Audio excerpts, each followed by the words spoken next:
الحمد لله رب العالمين والصلاة والسلام على أشرف المرسلين وعلى آله وأصحابه أجمعين أما بعد أحبتي في الله نلتقي وإياكم في هذه الليلة المباركة بإذن الله تبارك وتعالى وليلتنا هذه هي الليلة الخامسة من شهر ربيع الأخير لعام 40 للهجرة الموافقة 12 من شهر ديسمبر لعام 18 و2000 درسنا كعادتنا في ليلة الخميس قراءة ودراسة لكتاب الإمام البخاري رحمه الله تعالى في الأدب وقد قرأنا في آخر الدرس السابق الحديث 51 و200 وقمنا بشرحه بالعربية فقط وقلنا أننا سنستأنف الدرس في المرة القادمة بالترجمة هكذا؟ Mes très chers frères, nous nous réunissons comme chaque mercredi soir afin de lire et d'étudier ensemble le livre de l'imam al-Bukhari rahimahullah ta'ala dans le bon comportement. Et nous avons lu la dernière fois le hadith numéro 251 et nous l'avons expliqué en arabe, on n'a pas eu le temps de faire la traduction, donc aujourd'hui on va commencer directement avec la traduction. Ce hadith il est rapporté par Aïcha radiyallahu anha, l'épouse du prophète sallallahu alayhi wa sallam, qui nous dit qu'elle n'a jamais vu le prophète sallallahu alayhi wa sallam rire. Et on avait expliqué que dans le rire il y avait des degrés et que le chapitre en question était dans tabassum. Et tabassum c'est mabadi ad-dahik. Donc le fait de sourire c'est les prémices du rire, c'est ce qui précède le rire. Puis en deuxième place on a ad-dahik. Donc c'est le fait de rire de façon audible mais légère. C'est-à-dire que celui qui est proche de toi t'entend, mais pas celui qui est loin. Et la dernière étape, c'est al-qahqara. Al-qahqaha, qui est s'exclaffer, vraiment rire fort, jusqu'à ce que celui qui soit loin puisse t'entendre. Et lorsque Aïcha radiyallahu anha, elle nous dit qu'elle n'a jamais vu le prophète sallallahu alayhi wa sallam rire, c'est dans la troisième catégorie. Sinon les deux premières, les sahaba radiyallahu anhum nous rapportent que oui, il a déjà souri et ri légèrement. Elle dit qu'il n'a jamais ri au point où on voyait la luette de sa gorge. Hein, c'est ce petit morceau de chair qui pend au bout de la cavité buccale. Donc il n'ouvrait pas la bouche entièrement on entendait de loin. C'est quelque chose de détestable. Ce n'est pas quelque chose que l'on doit voir chez les salihin. Puis elle a dit il se contentait de sourire, il souriait alayhi salatu wassalam, et il a informé ses compagnons et les musulmans que celui qui sourit au visage de son frère, il aura comme récompense l'équivalent d'une aumône. Puis elle a dit que le prophète sallallahu alayhi wa sallam, lorsqu'il voyait des nuages, l'ghaym, ou du vent, qu'il sentait du vent, on le reconnaissait, on voyait sur son visage. Qu'est-ce qu'on voyait sur son visage? On voyait des traces d'aversion, des traces d'inquiétude, des traces de soucis. Et le prophète sallallahu alayhi wa sallam était quelqu'un d'expressif. C'était quelqu'un, ce qu'il avait dans son cœur, on le voyait sur son visage. Quand il était heureux, on le voyait sur son visage. Quand il était triste, on le voyait sur son visage. Quand il était en colère, on le voyait sur son visage. Quand il était dégoûté par une chose, on le voyait sur son visage. Et comme le poète il a dit, les visages témoignent de ce qu'il y a dans les cœurs. Puis elle a dit, Ya Rasulallah, donc quand elle reconnaissait les traces de l'aversion sur son visage lorsque des nuages tapissaient le ciel ou lorsque le vent soufflait, elle lui dit, au messager d'Allah, lorsque les gens ils voient les nuages, ils sont contents, car ils espèrent qu'il y ait dans cela de la pluie. Et toi, lorsque tu les vois, je reconnais dans ton visage l'aversion. Donc les Arabes, malgré le fait que c'était une communauté illettrée, qui ne lisaient pas et ne comptaient pas, étaient des gens qui connaissaient les conditions climatiques. Et qu'en fonction des nuages, ce qu'il y a différents types de nuages. Des nuages blancs, des nuages noirs, des nuages gris, des nuages petits, des nuages grands. Et ils arrivaient à reconnaître les nuages qui étaient porteurs de pluie ou non. Et pourquoi est-ce que les Arabes, les gens étaient contents lorsqu'ils voyaient les nuages?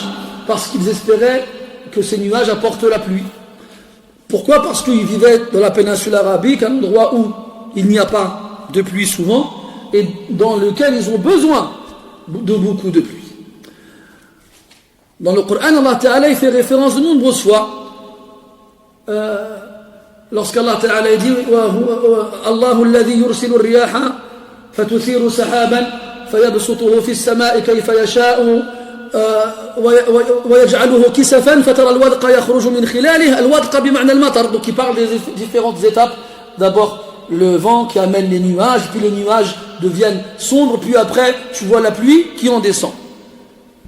فإذا أصاب به من يشاء من عباده إذا هم يستبشرون. Donc lorsqu'il touche par cette pluie qui il veut parmi ses serviteurs, voici qu'ils se réjouissent. وإن كانوا من قبل أن ينزل عليهم من قبله لمبلسين. Alors qu'avant que la pluie tombe sur eux, ils étaient désespérés. Mublis, من الفعل أبلس يبلس بمعنى آيس ييأس. أبلس فإذا هم مبلسون يعني désespérés. ومنه سمي إبليس لأنه لما لعنه الله وأهبطه من ملكوت السماء آيس من رحمة الله تعالى فسمي إبليس لأنه أبلس. Donc le verbe ablasa veut dire désespéré. وإن كانوا من قبل أن ينزل عليهم من قبله لمبلسين. Donc les gens avant que la pluie ne tombe sur eux, ils avaient désespéré que la pluie ne tombe un jour. Ils avaient peur de mourir assoiffés et affamés par la sécheresse et la famine. Et le verbe ablasa veut dire désespéré. C'est de là qu'on a tiré le nom de Iblis. Parce que lorsqu'il a été banni du royaume céleste et maudit par Allah subhanahu wa ta'ala, il a désespéré qu'un jour la miséricorde le touche. Et à partir de là on l'a appelé Iblis. Donc les gens lorsqu'ils voyaient la pluie étaient contents, ils se rassuraient. Enfin on va être sauvés de cette sécheresse, enfin on va pouvoir abreuver nos bêtes, on va pouvoir cultiver nos terres, on va pouvoir en tirer profit. Mais le prophète sallallahu alayhi wa sallam, lorsqu'il voyait les nuages ou le vent, son visage y changeait. Il était inquiet, soucieux, effrayé. Et Aïcha radiyallahu anha le remarquait. Aïcha radiyallahu anha min aqrab an-nasi ilayh. Aïcha radiyallahu anha faisait partie des gens les plus proches du prophète sallallahu alayhi wa sallam. Elle l'a connu de son plus jeune âge et elle était sa femme préférée. Donc elle savait reconnaître dans les traits du visage de son mari, alayhi salatu wassalam, ce qui lui plaisait et ce qui ne lui plaisait pas. Alors il lui a répondu, alayhi salatu wassalam, Ya Aïcha, ma yu'minni an yakuna fihi adab. Qu'est-ce qui me met à l'abri à ce qu'il y ait dans ce nuage-là un châtiment? Subhanallah. Le prophète sallallahu alayhi wa sallam, Allah azza wa jalla lui dit, Wallahu ya'asimuka minan nas. Allah il te préserve, te protège des gens. Et il dit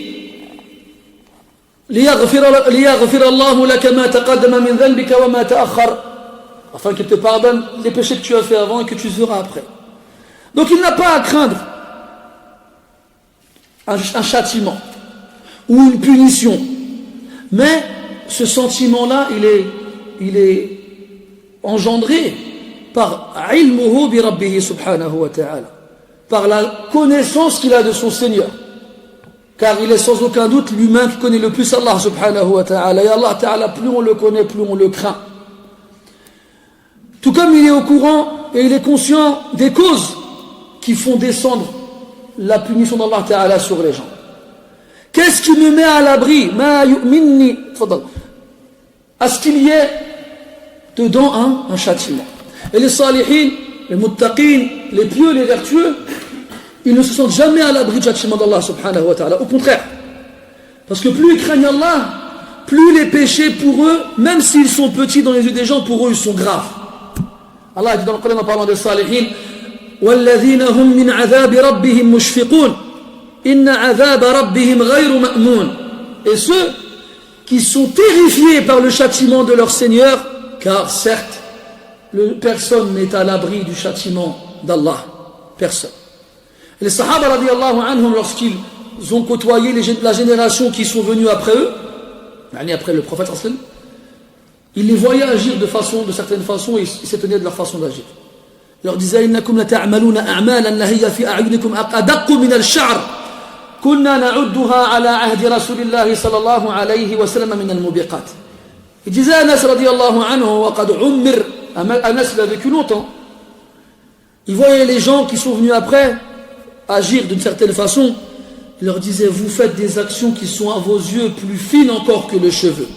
Nous les comptions à l'époque du prophète sallallahu alayhi wa sallam parmi les plus grands péchés. Est-ce que ça veut dire que les gens de son époque faisaient des grands péchés? Non, ça ne veut pas dire ça. Ça veut dire que les sahaba radiyallahu anhum considéraient les péchés comme des gravités, quand nous, ces péchés pour nous c'est rien, c'est pas grave. Donc c'est une question de considération du péché. Plus tu crains Allah subhanahu wa ta'ala, plus tu as peur de ce que tu fais et de ce que tu dis. Même si la plupart des gens, pour eux, c'est quelque chose de banal.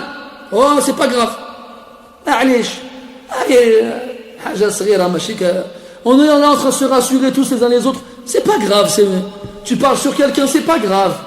Tu dis un gros mot, c'est pas grave. Tu mens, c'est pas grave. Ils disent un mensonge blanc. C'est un mensonge, tu dis à ton enfant, tiens, si tu fais ça, je te donne 10 euros. Le petit courant, il part là-bas en courant, il fait il y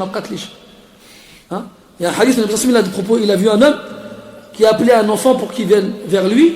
Il lui a dit viens, et tu auras cette date-là.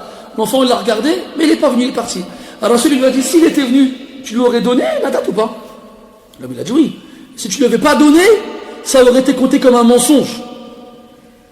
Et then, nous on est toujours en train d'embellir tout ce qu'on dit, tout ce qu'on fait, jusqu'à ce qu'on dirait que quoi qu'on fasse, c'est pas grave. C'est pas grave. C'est pas grave, tu mens. Tu tiens pas tes promesses, c'est pas grave. Tu dis des gros mots, c'est pas grave. Tu manges, tu parles sur les gens qui ne sont pas là, comme chez Andek, c'est pas grave. Pourquoi? Parce que nous, on n'a pas la valeur du péché. Et on n'a pas la valeur du péché parce qu'on n'a pas la valeur de celui à qui on désobéit, subhanahu wa ta'ala. انظر إذا عصيت الله لا تنظر إلى حجم الذنب الذي ارتكبته لكن انظر إلى عظمة الذي عصيته. Quand tu fais un péché, ne regarde pas la taille du péché que tu as accompli, mais regarde la grandeur de celui à qui tu as désobéi. Donc le Nabi sallallahu alayhi wa sallam est le mieux placé que quiconque pour donner à la vraie valeur au péché accompli, parce qu'il est le mieux placé que quiconque pour donner la vraie valeur à celui à qui on désobéit. Qu'est-ce qui me met à l'abri à ce que dans ce nuage-là il n'y ait pas un châtiment? Des gens ont été châtiés par le vent. Allah Azza wa Jal dit dans le Coran وَمَا يَعْلَمُ جُنُودَ رَبِّكَ إِلَّا هُ. Ne connaît les armées de ton Seigneur que lui. Allah tabaraka wa ta'ala, dans son armée, il y a le vent.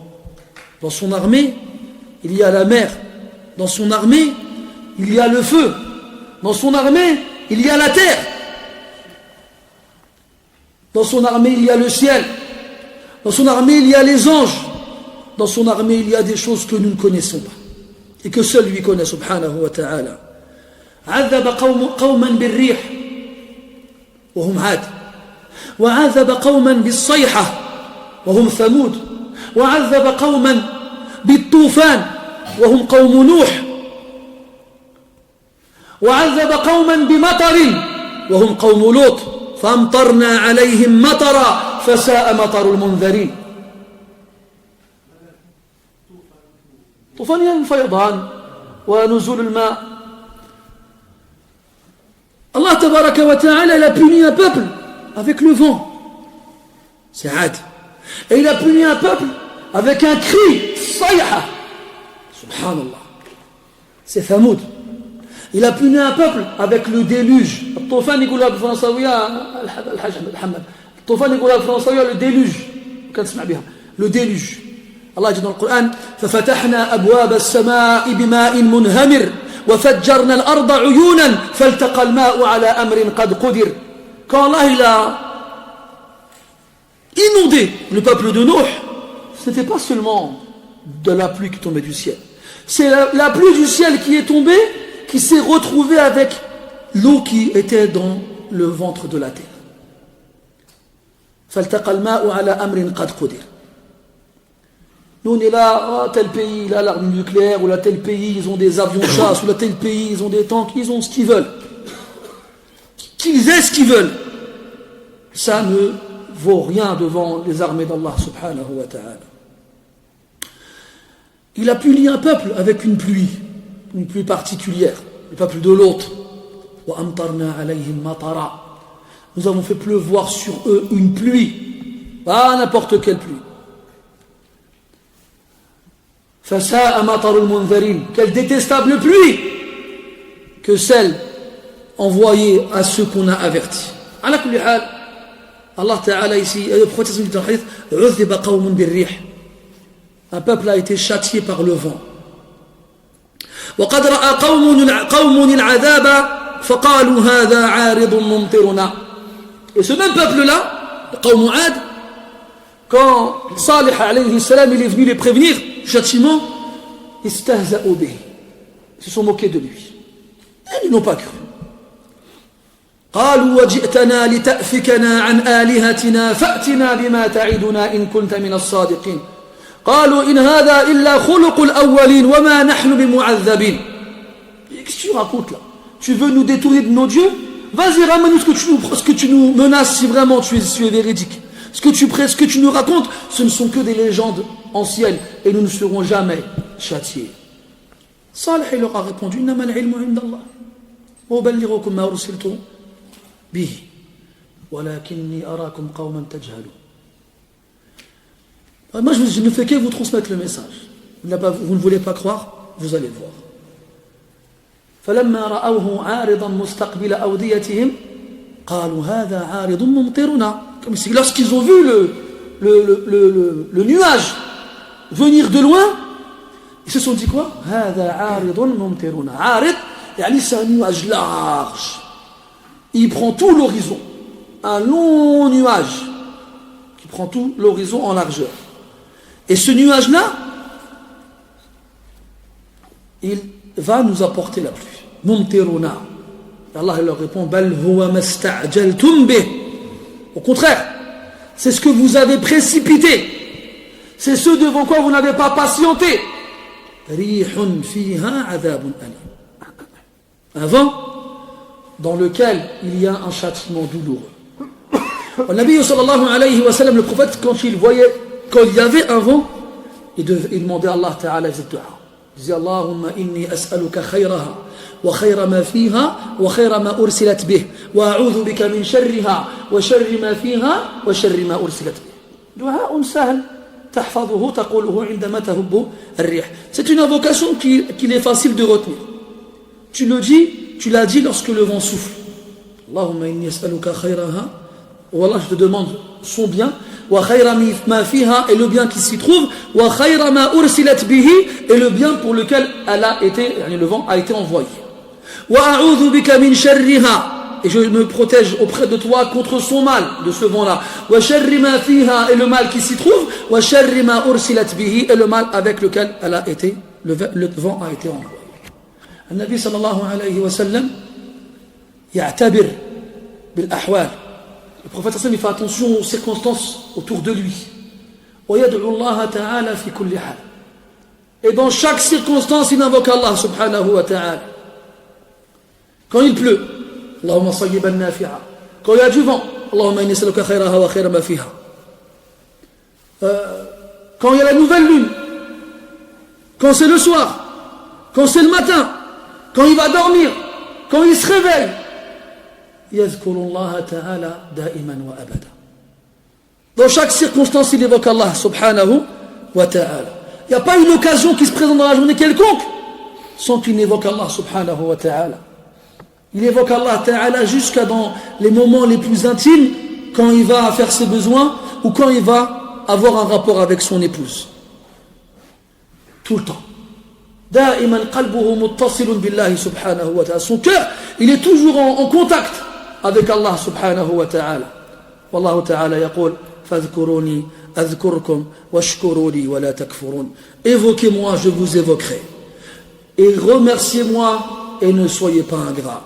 ومن ذكرني في نفسه ذكرته في نفسي ومن ذكرني في ملأ ذكرته في ملأ خير منه. Et celui qui m'évoque en lui-même, je l'évoquerai en moi-même. C'est Allah Ta'ala qui parle. Et celui qui m'évoque dans une assise, dans une assemblée, je l'évoquerai dans une assemblée encore meilleure que celle dans laquelle il m'a évoqué. اذكروا الله ذكرا كثيرا وسبحوه بكرة وأصيلا. Évoquez Allah beaucoup et glorifiez-le matin et soir. والذاكرين الله كثيرا والذاكرات جعلنا الله وإياكم منهم. Donc il faut prendre en compte ce qui se passe autour de nous. Nous aujourd'hui on regarde à la télé, on apprend qu'il s'est passé un tsunami dans tel pays. Il n'y a pas longtemps en Amérique, vous avez vu, il y a eu des incendies en Californie qui ont tué des gens, qui ont brûlé je ne sais combien d'hectares de forêt, qui ont détruit je ne sais combien de maisons. Subhanallah. Nous on fait, t'as vu, il y a eu du feu, hein. Alors on change de chaîne, on regarde d'autres choses comme si c'était rien, un événement normal. Et nous, ça nous arrive, des fois on sort de chez nous, il y a du vent, il est fort, il y a une pluie, elle est forte, il y a un froid, il est fort. Ah, ils disent, les historiens, que les dinosaures, quand ils se sont pris une comète qui venait de l'espace, il y a eu une vague de froid qui a congelé la Terre. Ils disent. Voilà. Des fois, il y a des gens qui viennent te voir et disent que c'est vrai que les dinosaures, ils ont existé. Qu'est-ce que ça va t'apporter de savoir s'ils ont existé ou pas? On s'en fiche. T'as déjà vu un dinosaure dans la rue, toi? À part Jurassic Park, j'ai jamais vu de dinosaure, moi. إذن الناس مشتغلون بأسئلة لا ينتفعون بأجوبتها. Les gens, ils s'occupent avec des questions dont ils ne tireront aucun profit des réponses. Sal amma ya'nik. Demande au sujet des choses qui te concernent. Demande pas au sujet des choses qui ne te concernent pas. Quand il y aura des dinosaures dans la rue, on discutera si tu veux des dinosaures. On n'a pas besoin de savoir à quoi ça sert de savoir s'il y a des dinosaures ou pas. Ala kulli hal, quand tu vas étudier un peu l'histoire de la Terre, il te parle de différentes ères. Je ne me souviens plus trop des noms. Il y a le paléolithique, il y a le néolithique, il y a le jurassique et il y a l'ère glaciaire. Je me rappelle, hein. Ça fait longtemps même. Et l'ère glaciaire, il a fait froid, il est venu, il a recouvert la terre. Et les créatures, beaucoup de bêtes, elles sont mortes. Elles sont mortes. Hatta, ils disent aussi, et ça c'est quelque chose de réel, les géologues ils disent ça, que quand il y a des grands volcans, vous avez vu que le volcan Hada, quand il crache une grosse fumée après l'éruption, il y a une fumée. La fumée elle est tellement épaisse qu'elle recouvre le ciel et elle empêche les rayons du soleil. Après, à cause de la fumée du volcan, il y a un froid immense qui s'installe sur terre. Ça c'est quelque chose de possible. D'ailleurs, vous vous souvenez, il n'y a pas longtemps de ça, en Islande. C'est ça l'Islande, Ibrahim. C'est au nord, dans la mer du Nord, au-dessus de l'Angleterre. Il y a un volcan qui est entré en éruption. Il y avait 2000 lettres dedans. Je ne sais pas si vous vous souvenez. Il y a eu un volcan qui est entré en éruption et à cause de la fumée, il n'y a plus aucun avion qui pouvait voler. Il y a quelques années de ça. Hein? Tu vas vous souvenir. Ça a bloqué tout le circuit aérien. Ça, c'est en plus Baïd Alina. Il est loin.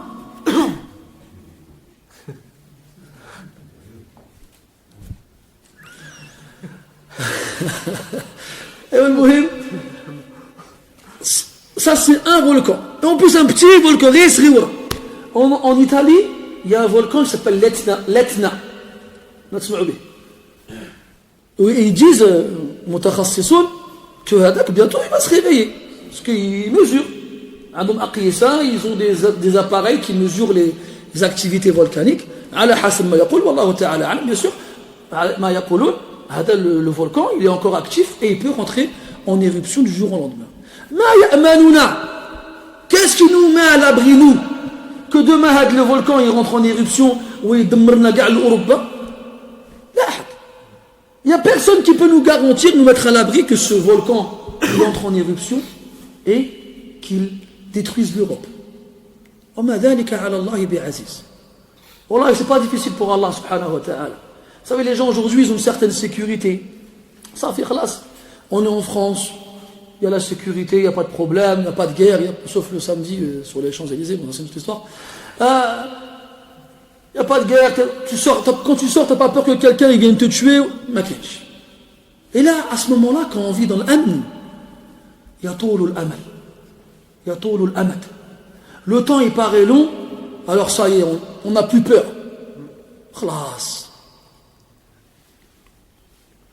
فلما نسوا ما ذكروا به فتحنا عليهم أبواب كل شيء حتى إذا فرحوا بما أوتوا أخذناهم بغتة فإذا هم مبلسون.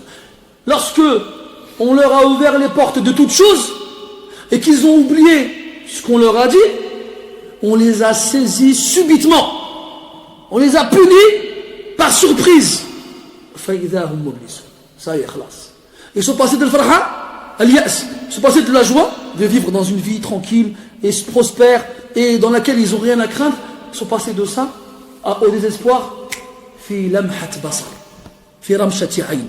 En un clin d'œil, انقلبوا من رغد العيش إلى البؤس والضر. Ils sont passés en un clin d'œil de la vie agréable et paisible à la difficulté et à la mort. Donc ne crois pas que tu es en sécurité. Surtout quand Allah Ta'ala veut punir un peuple, أكثروا وأسرفوا في الطغيان. Ils ont dépassé les limites dans la rébellion. صلى الله عليه وسلم والعافية. إذن النبي صلى الله عليه وسلم يقول ما يأمنني أو ما يؤمنني أن يكون فيه عذاب. سبحان الله. Ça en soi-même c'est un dars عظيم. Ne crois jamais que tu es à l'abri. Surtout quand Allah Ta'ala dit والذين كذبوا بآياتنا سنستدرجهم من حيث لا يعلمون وأملي لهم إن كيدي متين. الاستدراج. C'est l'istidraj, ça vient du verbe daraja, qui veut dire cheminer. Al-madraja en arabe, بمعنى السبيل. Al-madraja. ودرجة, c'est-à-dire suivre un chemin. وقد يستعمل في الارتقاء والصعود. On peut s'en servir aussi dans le fait de monter. ومنه الدرج, les escaliers. والدرجات تذهب عليا. درجة. والاستدراج, c'est te ramener, te faire suivre un chemin. Al-istidraj. Istadrajtuk, je te fais prendre ce chemin. Ja'altuka tasluku hadhihi al-madraja. J'ai fait en sorte que tu prennes ce chemin-là. Allah Ta'ala yastadriju an-nas. Il les fait prendre un chemin. Et en fait, c'est quoi l'istidraj? C'est إذا أقام المرء على المعصية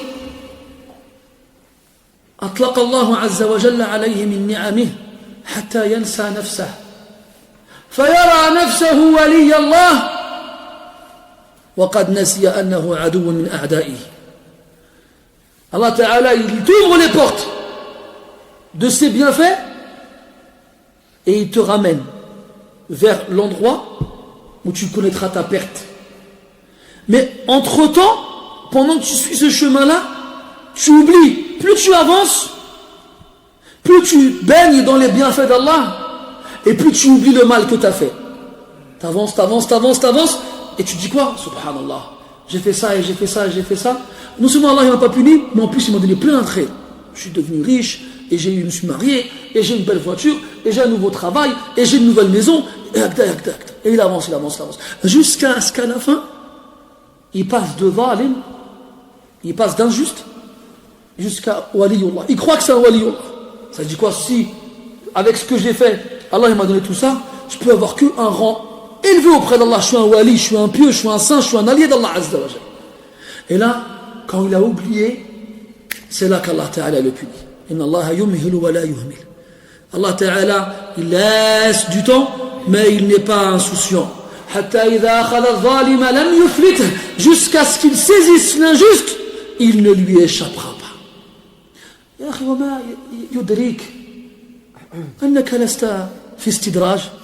Qu'est-ce qui te met à l'abri, toi, que tu n'es pas dans un istidraj? Tu es là, masha'Allah, une belle maison, de la santé, pas de maladie, tes enfants ils sont en bonne santé, masha'Allah, ils sont beaux, ils sont forts, tu as de l'argent, tu as une belle voiture, ta femme elle est gentille, tu n'as que des bonnes choses. Et pourtant des ma'asi on en fait tous les jours. Hal tubna min ma'asina? Est-ce qu'on s'est repenti de nos péchés? Qu'est-ce qui nous garantit nous qu'on n'est pas là-dedans? Imam Ahmed rahimahullah ta'ala جاءه بعض أصحابه فقالوا يا أبا عبد الله أبشر فإن الناس كلهم يدعون الله لك. Ils ont été voir Imam Ahmed rahimahullah ta'ala, dit Ya Aba Abdillah, réjouis-toi, tout le monde invoque Allah pour toi. فسكت قليلا ثم أجهش بالبكاء فقيل ما يبكيك؟ قال إني أخشى أن يكون ذلك استدراجا من الله. Il s'est tué un instant après avoir entendu ça et il s'est mis à pleurer. Ils lui ont dit mais pourquoi tu pleures? On t'a annoncé une bonne nouvelle. Il a dit j'ai peur que ça là ce soit un istidraj de la part d'Allah. Comme je dis, Allah il me fait venir, fait prendre un chemin pour m'emmener là, il va me faire rencontrer ma perte. Ma yaj'aluka fi amnin wa aman. Qu'est-ce qui te met à l'abri?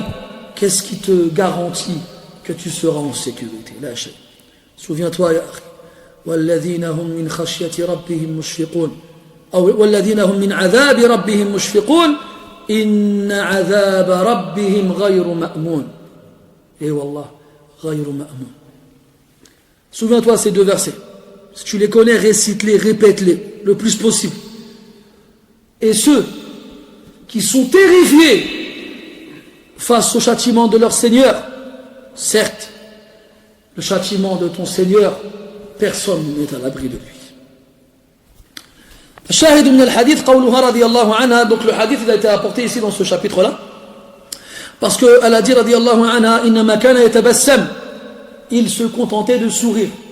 ونفت الضحك عن النبي صلى الله عليه وسلم وأرادت بهذا الضحك القهقهة دون الضحك المجرد. Et quand elle a dit que le prophète ne riait pas, elle visait le fait de s'exclaffer de rire à gorge déployée, qu'on entende de loin, jusqu'à ce qu'on voit la luette dans le fond de sa bouche. Non, il riait pas comme ça, sallallahu alayhi wa sallam. Mais il riait de façon modeste et modérée. D'ailleurs, on va passer au rire. Dans le chapitre suivant, قال رحمه الله تعالى باب الضحك. قال رحمه الله تعالى حدثنا سليمان بن داود أبو الربيع قال حدثنا إسماعيل بن زكريا قال حدثنا أبو رجاء عن برد عن مكحول عن واثلة بن الأسقع عن أبي هريرة رضي الله عنه قال قال النبي صلى الله عليه وسلم أقل الضحك فإن كثرة الضحك تميت القلب. والحديث التالي رواية أخرى للحديث نفسه نذكرها على التالي. قال رحمه الله حدثنا محمد بن بشار قال حدثنا أبو بكر الحنفي قال حدثنا عبد الحميد بن جعفر عن إبراهيم بن عبد الله عن أبي هريرة عن النبي صلى الله عليه وسلم قال لا تكثر الضحك فإن كثرة الضحك تميت القلب. هذا الحديث أو هذا الباب أورده المصنف رحمه الله تعالى بعد باب التبسم لتعلم أن التبسم إن كان من هدي النبي صلى الله عليه وسلم فلا يستلزم ذلك النهي المطلق عن الضحك. وهذان الحديثان يدلان على الذم في من يكثر الضحك. أما من ضحك بين الفينة والأخرى ولم يجعل ذلك عادة فلا لوم يوجه إليه وقد أشار النبي صلى الله عليه وسلم بل وجه وأرشد أمته إلى الإقلال من الضحك وفي الرواية الأخرى إلى عدم الإكثار منه ففرق بين الإقلال وعدم الإكثار، لأن الإقلال أمر نسبي، فما يكون عندك قليلا قد يكون كذلك عند غيرك، فهذه الأمور ليس لها حدا أو حد معلوم، وإنما يرجع فيها إلى العرف. فقد يكون من طبع الرجل أنه قليل الضحك، ليس تورعا ولا زهدا ولا تقا، وإنما هي من جبلته، جبل على ذلك. هذا الإنسان قد يرى غيره يضحك، ولو لم يكثر من الضحك قد يكون بالنسبة له كثيرا، فقد يسيء الظن به، وقد يقول له أنت تكثر من الضحك، وقد نهى النبي صلى الله عليه وسلم عن ذلك. وقد يكون مخطئا في كلامه هذا، لأن العبرة ليست في مقياسه هو، وإنما فيما اتفق عليه الناس. فهذه الأمور أطلقها الشارع بدون تقييد، وما جاء مطلقا غير مقيد كان قيده بأعراف الناس وتقاليدهم، فالناس فيما بينهم هم الذين يحكمون بالكثرة والقلة فيما اتفقوا على ذلك. قال أقل الضحك، وفي الرواية الأخرى قال لا تكثر الضحك، وعند الترمذي لا تكثر الضحك. وهذا الحديث عند الترمذي أطول، وهو عن أبي هريرة رضي الله عنه قال النبي صلى الله عليه وسلم من يأخذ عني هؤلاء الكلمات فيعمل بهن أو يعلم من يعمل بهن. فقال أبو هريرة رضي الله عنه أنا آخذها عنك يا رسول الله. فقال النبي صلى الله عليه وسلم اتق محارم الله تكن أعبد الناس، وارض بما قسم الله لك تكن أغنى الناس، وأحسن إلى جارك تكن مؤمنا، وأحب للناس ما تحب لنفسك تكن مسلما، وأقل الضحك فإن كثرة الضحك تميت القلب. هذا الحديث ذو وصايا عظيمة، لكن الشاهد منه الجزء الأخير، وهو أقل الضحك ولا تكثر الضحك. فالذي يعرف قيمة الدنيا، والذي يعرف أن وراء هذه الدنيا بعث ونشور وحشر وحساب وجزاء وعذاب، كيف له أن يضحك أو أن يقضي جل أوقاته في الضحك غافلا؟ قيل أن الحسن رحمه الله تعالى مر بجماعة من الشباب فسمع منهم شابا قد أطلق صوته بالقهقهة، فذهب إليه قال يا هذا أتعلم بما يختم حياتك؟ قال الشاب لا. يا هذا أتعرف كيف تستقبل الملائكة روحك؟ قال الشاب لا. يا هذا أتعلم هل قبرك روضة من رياض الجنة أو حفرة من حفر النار؟ فقال الشاب لا. فقال يا هذا أتعلم عندما تقوم يوم القيامة أتأخذ كتابك بيمينك أو بشمالك؟ قال الشاب لا. قال يا هذا أتعلم عندما توضع الأعمال في الميزان أيثقل ميزانك أم يخف؟ فقال الشاب لا. قال يا هذا أتعلم أين مصيرك غدا أإلى الجنة أو إلى النار؟ فقال الشاب لا. فقال ولم تضحك؟ فقال فلم تضحك؟ قيل أن هذا الشاب لم ير ضاحكا بعد ذلك اليوم حتى مات. هكذا كان الناس ينتفعون بالمواعظ والوصايا لما كانت القلوب فيها حياة، أما اليوم فحدث ولا حرج. ومن هذا القبيل حديث أبي جحيفة رضي الله عنه، وكان لم يزل شابا يافعا قد يناهز الحلم، يعني قد يبلغ من العمر 15 أو 15 عاما. كان يأكل مع النبي صلى الله عليه وسلم فتجشأ، يعني يتكرع، يعني صوت مسموع. فقال النبي صلى الله عليه وسلم: كف عنا هذا، إن أطولهم جوعا يوم القيامة، إن أطولهم جوعا في يوم القيامة أكثرهم، أو إن أطولهم جوعا يوم القيامة إن أشبعهم بطونا في هذه الدنيا أطولهم جوعا يوم القيامة. يقول سلمان الفارسي رضي الله عنه: ما رؤي أبو جحيفة بعد هذا اليوم يشبع. كانوا يقولون عنه: كان إذا تغذى لم يتعشى، أو إذا تعشى لم يتغذى ولم يأكل حتى يشبع. أثرت فيه وصية النبي صلى الله عليه وسلم، حركت قلبه موعظة النبي صلى الله عليه وسلم، مع أنه كان شابا صغيرا. هكذا كان الصحابة رضي الله عنهم، يسمعون المواعظ فينتفعون بها، تحيا قلوبهم بهذه المواعظ. ونحن إذا أمرنا أو نهينا كأهل الكهف أيقاظ النيام، ليوم الحشر قد عملت أناس فصلوا من مخافته وصاموا، ونحن إذا أمرنا أو نهينا كأهل الكهف أيقاظ النيام.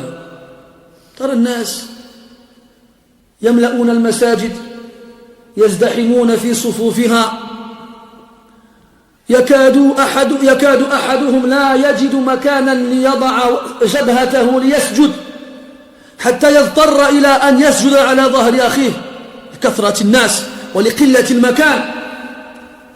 فترى هذه الجموع وتتفاءل، تقول: الحمد لله الذي ملأ بيوته بالمسلمين. لكن أين القلوب الواعية؟ أين الآذان السامعة؟ أين الإيمان؟ تأمر وتنهى وتعظ وتزجر، فلا حياة لمن تنادي إلا قليلا منهم، ولا حول ولا قوة إلا بالله. فإن كثرة الضحك تميت القلب، فالقلب يمر بمراحل، من يكون حيا وتكون حياته بالإيمان. فإذا ضعف إيمان العبد مرض قلبه، فصار من أصحاب القلوب المريضة. فإذا مات إيمانه مات قلبه. والذي ينجو عند الله تبارك وتعالى ذو القلب السليم فقط. أما أصحاب القلوب المريضة فيخشى أن يكون مآلهم ومصيرهم قبل أن يلقوا ربهم الموت على الكفر والعياذ بالله. قال الله عز وجل: وأما الذين في قلوبهم مرض فزادهم رجسا إلى رجسهم وماتوا وهم كافرون. نهاية المطاف لأصحاب القلوب المريضة إن لم يعتنوا بهذه القلوب، وإن لم يلتمسوا عن دواء يعالجون بها قلوبهم، نهاية المطاف الكفر والعياذ بالله. إذن الأمر في غاية الخطورة، الأمر في غاية الخطورة. وسبحان الله، نحن نعيش في مجتمع في هذا الزمان يشجعون الناس على أن يضحكوا دائما، يجعلون أفلاما من أوله إلى آخره والناس يضحكون، يجعلون من المهن التي يقتات الناس بها في هذا الزمان المضحك، فيقف أمام الناس ويحكي عليهم النكت ليضحكهم، وتراهم تنشرح صدورهم أمام هؤلاء، وقد امتلأت أفواههم بالكذب والزور. وقد قال النبي صلى الله عليه وسلم: ويل له ويل له ويل له. قالوا: خاب وخسر، من هو يا رسول الله؟ قال: الذي يكذب ليضحك القوم. الذي يكذب ليضحك القوم، وما أكثرهم في هذا الزمان. فالغرض حتى في الإشهارات التي تذاع وتشاع في التلفاز، غرض مؤسس هذه الإشهارات إضحاك الناس. اضحكوا واغفلوا ولتمت قلوبكم، فإذا ماتت قلوبكم لعبت بها الشياطين كما تلعب الصبيان بالكرة، تصبح قاسية فلا موعظة تلج هذه القلوب، ولا تنتفع بآية ولا بحديث، ولا حول ولا قوة إلا بالله. يا أخي افحص قلبك، أنت طبيب نفسك، أتيح لك أن تحضر في هذه المجالس حيث يذكر لك قول الله وقول الرسول صلى الله عليه وسلم وقول الصالحين. افحص قلبك والتمس قلبك في هذه المواطن، فإن لم تشعر بشيء فالتمس الدواء، فابحث عنه، لا تنتظر حتى يموت قلبك، وحينئذ لا تحين مندم. ما يبقى لكش الوقت باش تندم، خلاص فات الأوان، فات الأوان. لو كنت مصابا بمرض، عافانا الله وإياكم من المرض، لو كنت مصابا بمرض يصيب جسدك، ترى أن حبوبا تظهر في جميع جسمك لها لون غريب، وقد تنبعث من هذه الحبوب رائحة كريهة، وكلما مسستها بأصبعك ضرتك، والله ما كنت لتلبث ولو دقيقة من غير أن تسعى إلى أقرب المستشفيات لتستفتي الأطباء والممرضين والممرضات. هذا فيما يتعلق بأمراض الجسم، فكيف بأمراض القلوب؟ وما أكثرها وما أكثر المصابين بها في هذا الزمان، لكن أين من يعتني بهذا في هذا الزمان؟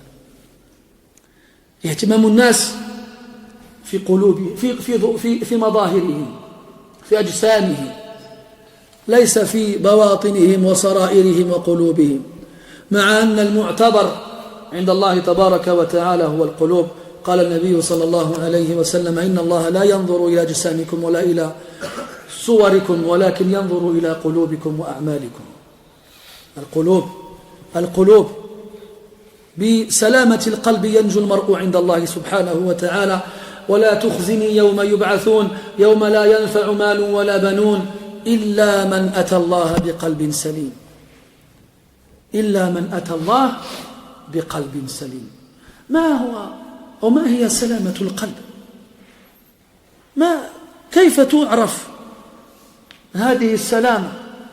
سلمت من الأمراض، سلمت من الأحقاد والضغائن والشرور، كانت لله تعالى كلها.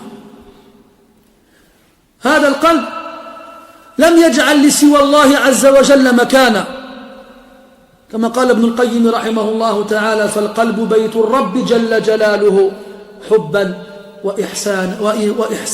حبا وإخلاصا مع الإحسان، حبا وإخلاصا مع الإحسان. القلب يغار، القلب لا يرضى أن يشترك فيه اثنان، واحد فقط. فانظر من يقيم في سويداء قلبك، أهو الإيمان أو الهوى والهوان؟ فإن كثرة الضحك تميت القلب. والناس في هذه الأزمان تراهم يقولون: نحن نقضي أياما صعبة، جل أوقاتنا في العمل، في المكتب، في الشركة، في المصنعة، ونحتاج إلى ما تنشرح به صدورنا. وليتهم علموا أن ما يشرح الصدور هو كلام العزيز الغفور سبحانه وتعالى لا غير. ألا بذكر الله تطمئن القلوب. قلبك إذا انزعج وإذا كان في ضيق وحرج احتاج إلى ما يطمئن به. وما الذي يطمئن به؟ ذكر الله سبحانه وتعالى كما قال الله عز وجل. فالناس أخذوا يلتمسون في كل طريق، في كل حدب وصوب، يلتفتون شرقا وغربا، يسألون كل من هب ودب، مع أن الجواب أمامهم، نصب أعينهم. يقولون نحن نريد من يضحكنا حتى ننسى همومنا، حتى تنشرح صدورنا. يا سبحان الله، أيلتمس المريض الدواء فيما يضره؟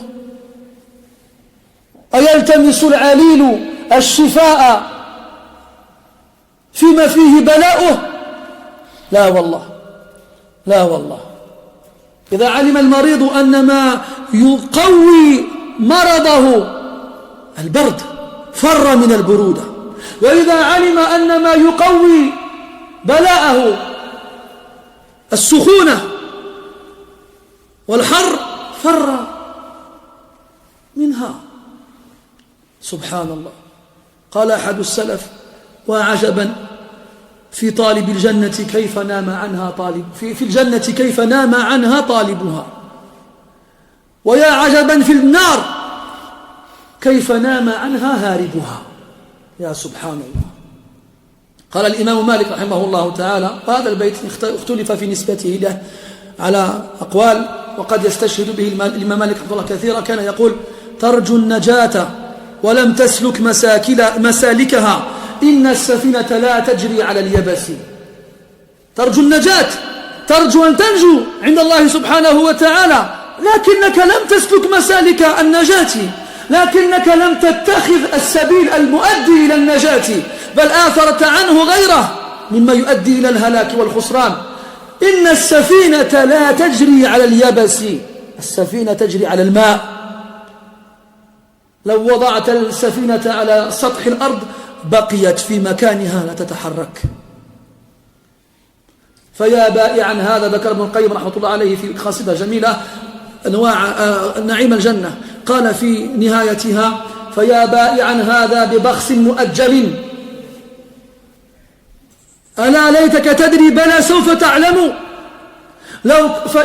فإن كنت لا تدري فتلك مصيبة، وإن كنت لا تدري فالمصيبة أعظم. أين تسمع عن أسباب النجاة وتسمع عن أسباب الهلاك وتعرفها، لكنك لا تعمل بأسباب النجاة وتعمل بأسباب الهلاك. ألا تسعى في إنقاذ قلبك من الموت كما تسعى في إنقاذ جسمك من الموت؟ فاعتبروا يا أولي الأبصار، يا أولي الألباب والنهى، يا من فرق الله تعالى بينكم وبين البهائم بالعقل.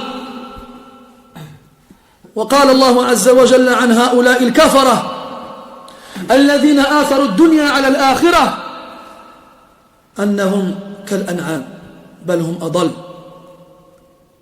أضل سبيلا.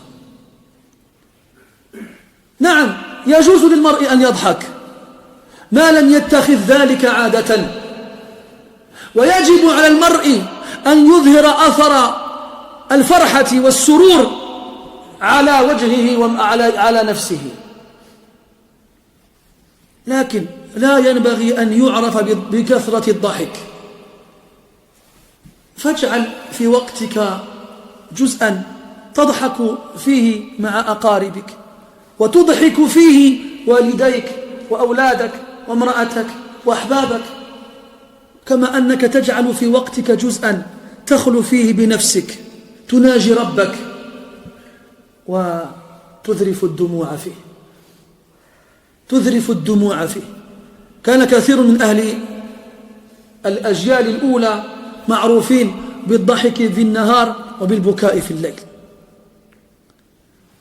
ليس على شكل واحد، إما بكاء لا يعرف الضحك، أو إما ضحاك لا يعرف البكاء، وخير الأمور أوسطها.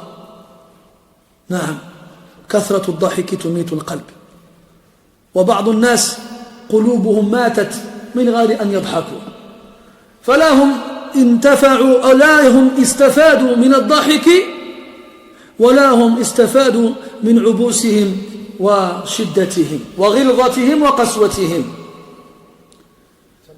وعليكم السلام. فإياك أن تحكم على غيرك، فإن هذه الأمور كما قلنا آنفا نسبية، فقد يكثر المرء أمامك الضحك كما أنه قد يكثر البكاء إذا خلا بنفسه وليس معه أحد إلا ربه عز وجل.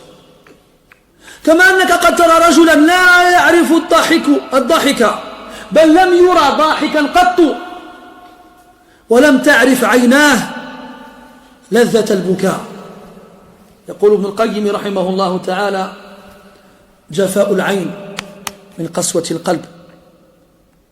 فإذا جربت وحكمت على نفسك عدم البكاء، تسمع القرآن يتلى عليك ليلا ونهارا، وتحضر الدروس وتسمع المواعظ وتحضر الخطب، ولا يتأثر قلبك، ولا يقشعر جلدك، ولا تذرف دمعك، فيا حبيبي أين علامة حياة قلبك؟ ألا تنتبه لهذه العلامات؟ لكنك غافل، لا تهتم ولا تبالي، حتى إذا جاء أجلك أخذت تبكي في وقت لا ينفع البكاء فيه. إذا أردت أن تنجو أمام الله عز وجل فلتجري دموعك ما زلت على قيد الحياة. أما أن تبكي في وقت الاحتضار، أو أن تبكي إذا كنت في قعر النار، هذا والله لا ينفع.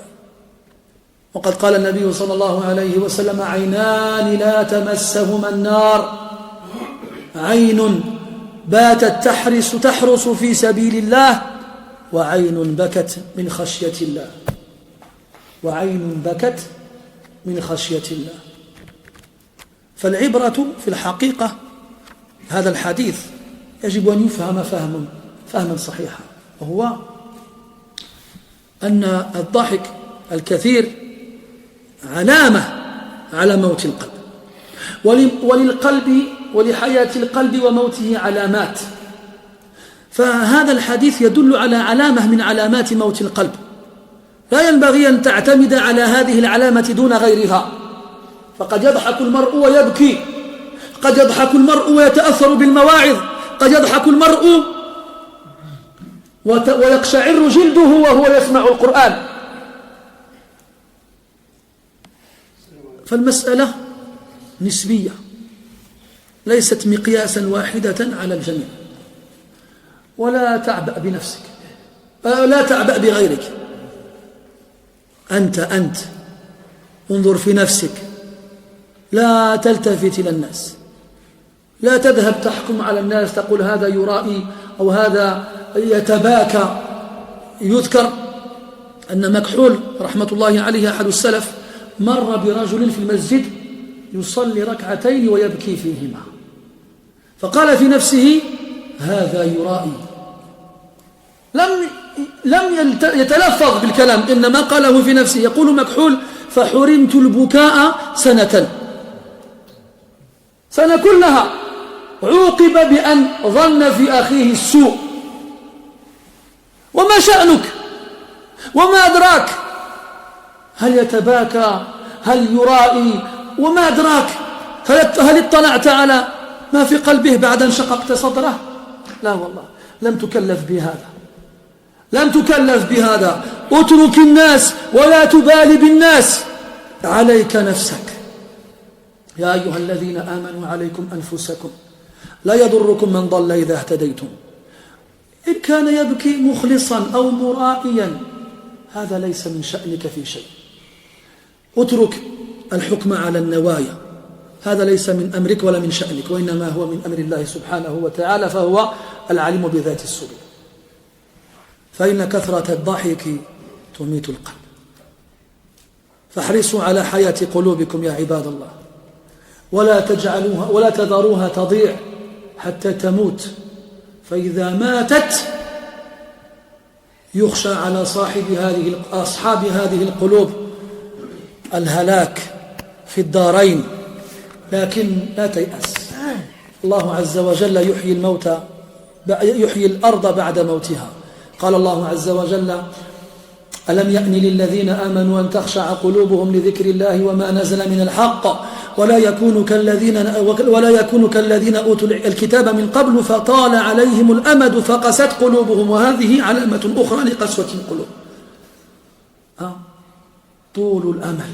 طول الأمد أن تعتاد الأشياء تتألفها لا تجد لأعمالك لذة تقوم بها قياما لا روح فيه فطال عليهم الأمد فقست قلوبهم وكثير منهم فاسقون ثم قال عز وجل اعلموا أن الله يحيي الأرض بعد موتها حتى لا تقنط حتى لا تيأس فإن وجدت قلبك قد مات فاعلم أن الله تعالى يحيي الأرض بعد موتها فكما أنه يحيي الأرض بعد موتها بإنزال الغيث والمطر عليها فالله تبارك وتعالى يحيي القلوب بعد موتها بإنزال القرآن عليها وننزل من القرآن ما هو شفاء ورحمة للمؤمنين فإذا أردت شفاء قلبك فعليك بكتاب ربك سبحانه وتعالى أسأل الله ألا يحرمنا لذة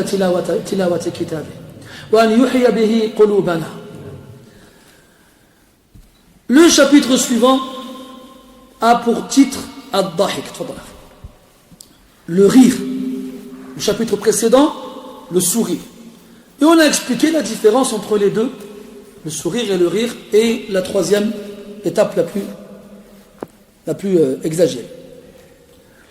Dans ce hadith-là, Abu Huraira radiyallahu anhu nous dit que le prophète sallallahu alayhi wa sallam a dit diminue le rire, car trop rire tue le cœur. Et dans le hadith suivant, celui qui suit, c'est une version différente du même hadith, à quelque chose près. Il dit alayhi salatu wassalam la tukthiru ad-dahik, ne riez pas trop, ne riez pas trop, car trop rire tue le cœur. Et ces deux versions-là du hadith sont tirées d'un hadith un peu plus long qui est rapporté par l'imam At-Tirmidhi rahimahullah ta'ala, dans lequel Abu Huraira radiyallahu anhu rapporte que le prophète sallallahu alayhi wa sallam a dit qui d'entre vous veut prendre de moi ces paroles afin qu'il les mette en pratique ou qu'il les enseigne à celui qui les mettra en pratique. Des fois tu lis des hadiths, tu lis des versets, tu dis subhanallah, je ne peux pas faire ça, je peux pas faire ça. Ne dis pas ça ne sert à rien de l'apprendre ou de le connaître, je ne peux pas le faire. Là, si tu ne peux pas le faire, enseigne-le à ceux qui peuvent le faire. Là, peut-être tu vas avoir les récompenses de celui qui l'aura fait parce que tu lui auras appris. Abu Huraira radiyallahu anhu dit moi ya Rasulullah, je le prends, donne. Alors il lui a dit alayhi salatu wassalam, il lui a dit crains ce qu'Allah il a interdit, tu seras le plus dévot des gens. Le dévot en arabe a'bad an-nas, celui qui adore le plus. Puis il a dit sois satisfait de ce qu'Allah Ta'ala t'a donné, tu seras le plus riche des gens. Puis il a dit sois bienfaisant envers ton voisin, tu seras croyant. Et aime pour les autres ce que tu aimes pour toi-même, tu seras musulman. Et diminue le rire, car trop rire tue le cœur. Ça c'est la dernière des exhortations du prophète sallallahu alayhi wa sallam, ce hadith, masha'Allah.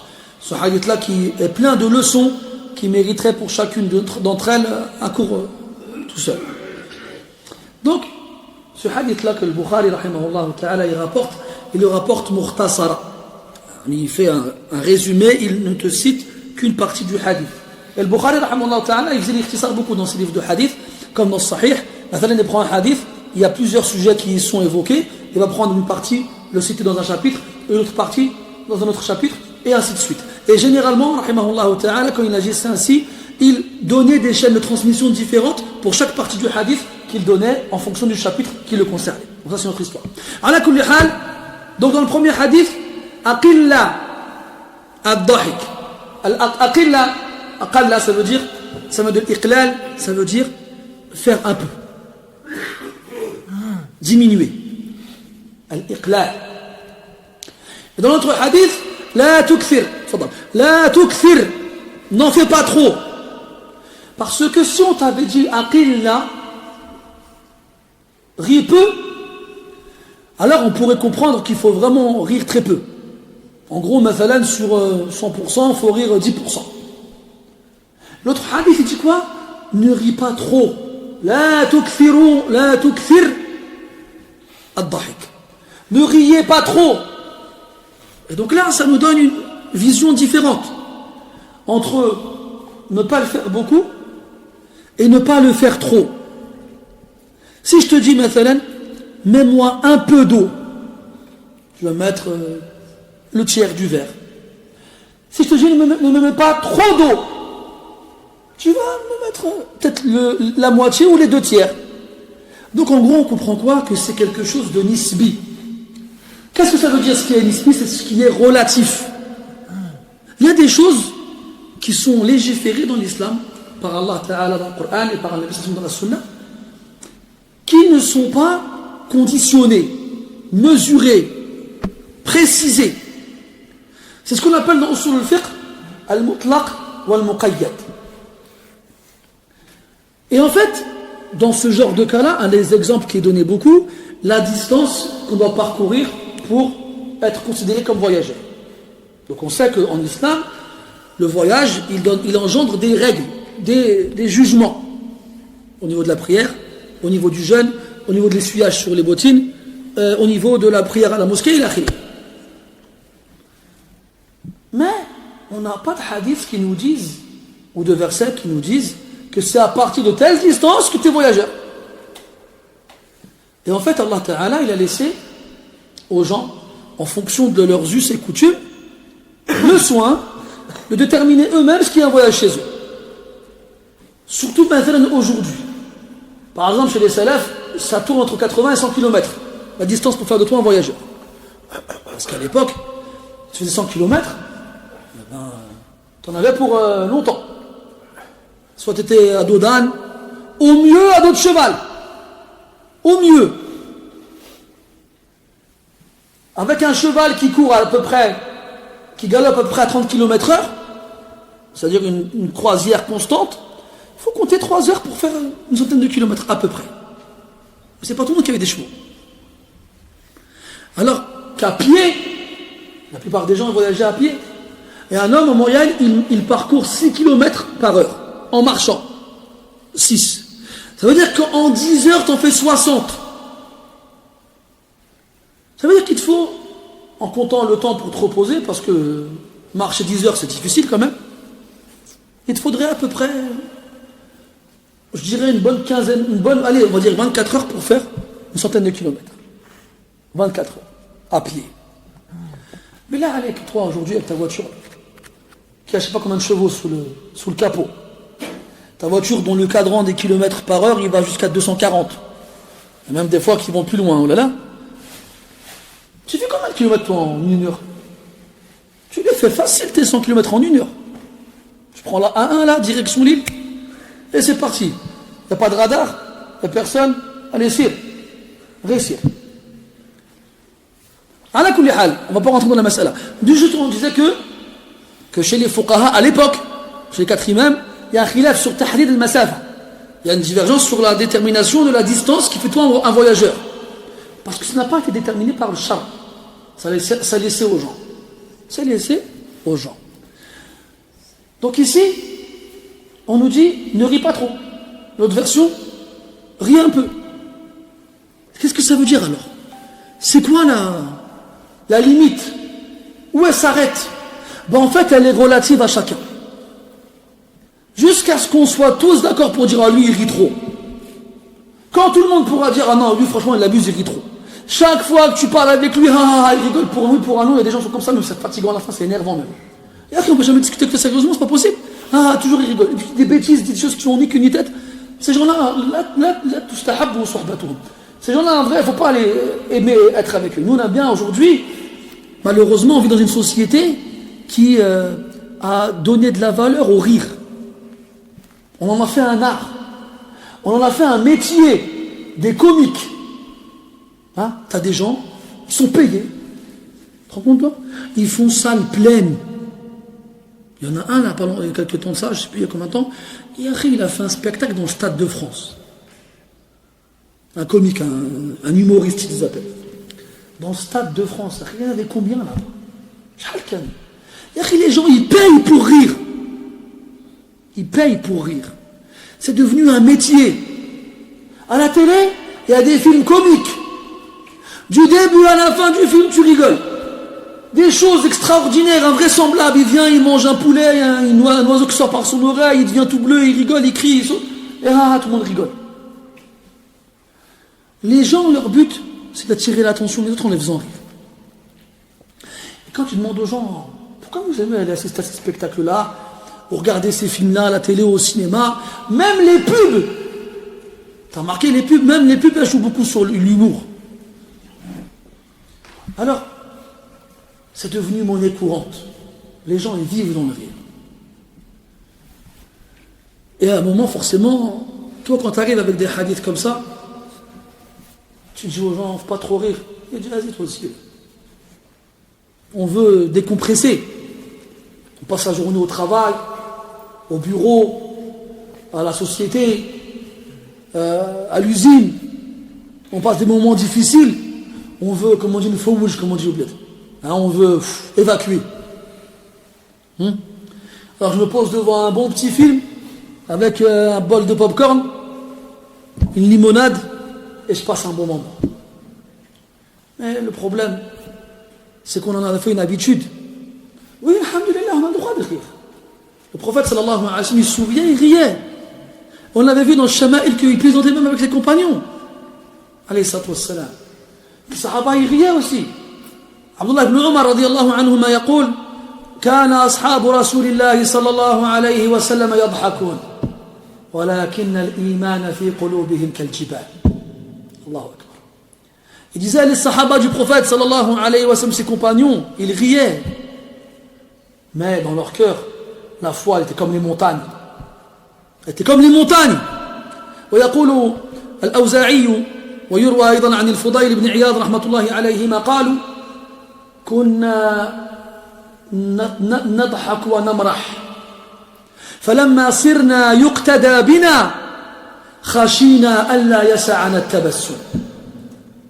Il disait, salaf, rahmatullahi alayhim, avant on plaisantait et on rigolait. Mais lorsque les gens nous ont pris comme exemple, on a craint que sourire c'était trop. Sourire c'était trop. Voilà comment c'est quelque chose de nisbi. Même chez les salafs, il y en avait qui étaient connus pour rigoler. Minhum, al-imam al-Sha'bi, rahimahullah ta'ala. Parmi eux, l'imam al-Sha'bi était connu pour être un plaisantin. Il plaisantait. Chaque fois qu'on lui posait une question, il trouvait un moyen de placer une plaisanterie. Il disait, on est venu voir, on lui a dit, Ya imam, hal sahih anna li iblis amra'ah? فقال الشعبي تلك وليمة للمدعى لها. On lui a dit, on dit que, on a demandé à l'imam Sha'bi que, est-ce que c'est vrai que Shaitan il a une femme? Il a regardé comme ça, il a dit, écoute, ça c'est un mariage auquel j'ai pas été invité. Donc il savait plaisanter. On dit que Muhammad ibn Sirin, rahimahullah ta'ala, il riait le jour et il pleurait la nuit. Donc on n'interdit pas aux gens de rire. Alhamdulillah. Ce qui est visé, ce qui est critiqué, ce qui subit le reproche, c'est l'excès dans le rire. Jusqu'à ce qu'on ne fasse que ça. Jusqu'à ce qu'on ne fasse que ça. والله أعلم أنا ما أرضوش عليه كما قال الله تعالى يقول أفتتبعونه لا أفتتخذونه وذريته أولياء من دوني وهم لكم عدو قال لك إذا كانت له ذرية إذا كان له امرأة. الله تعالى يقول وجعلوا لله شركاء الجن وخلقهم وخرقوا له بنين وبنات بغير علم سبحانه وتعالى عما يشركون بديع السماوات والأرض أنى يكون له ولد ولم تكن له صاحبة. فالله عز وجل جعل من ملازمات المرأة وجود الأولاد. ويقول سبحانه وتعالى هو الذي خلق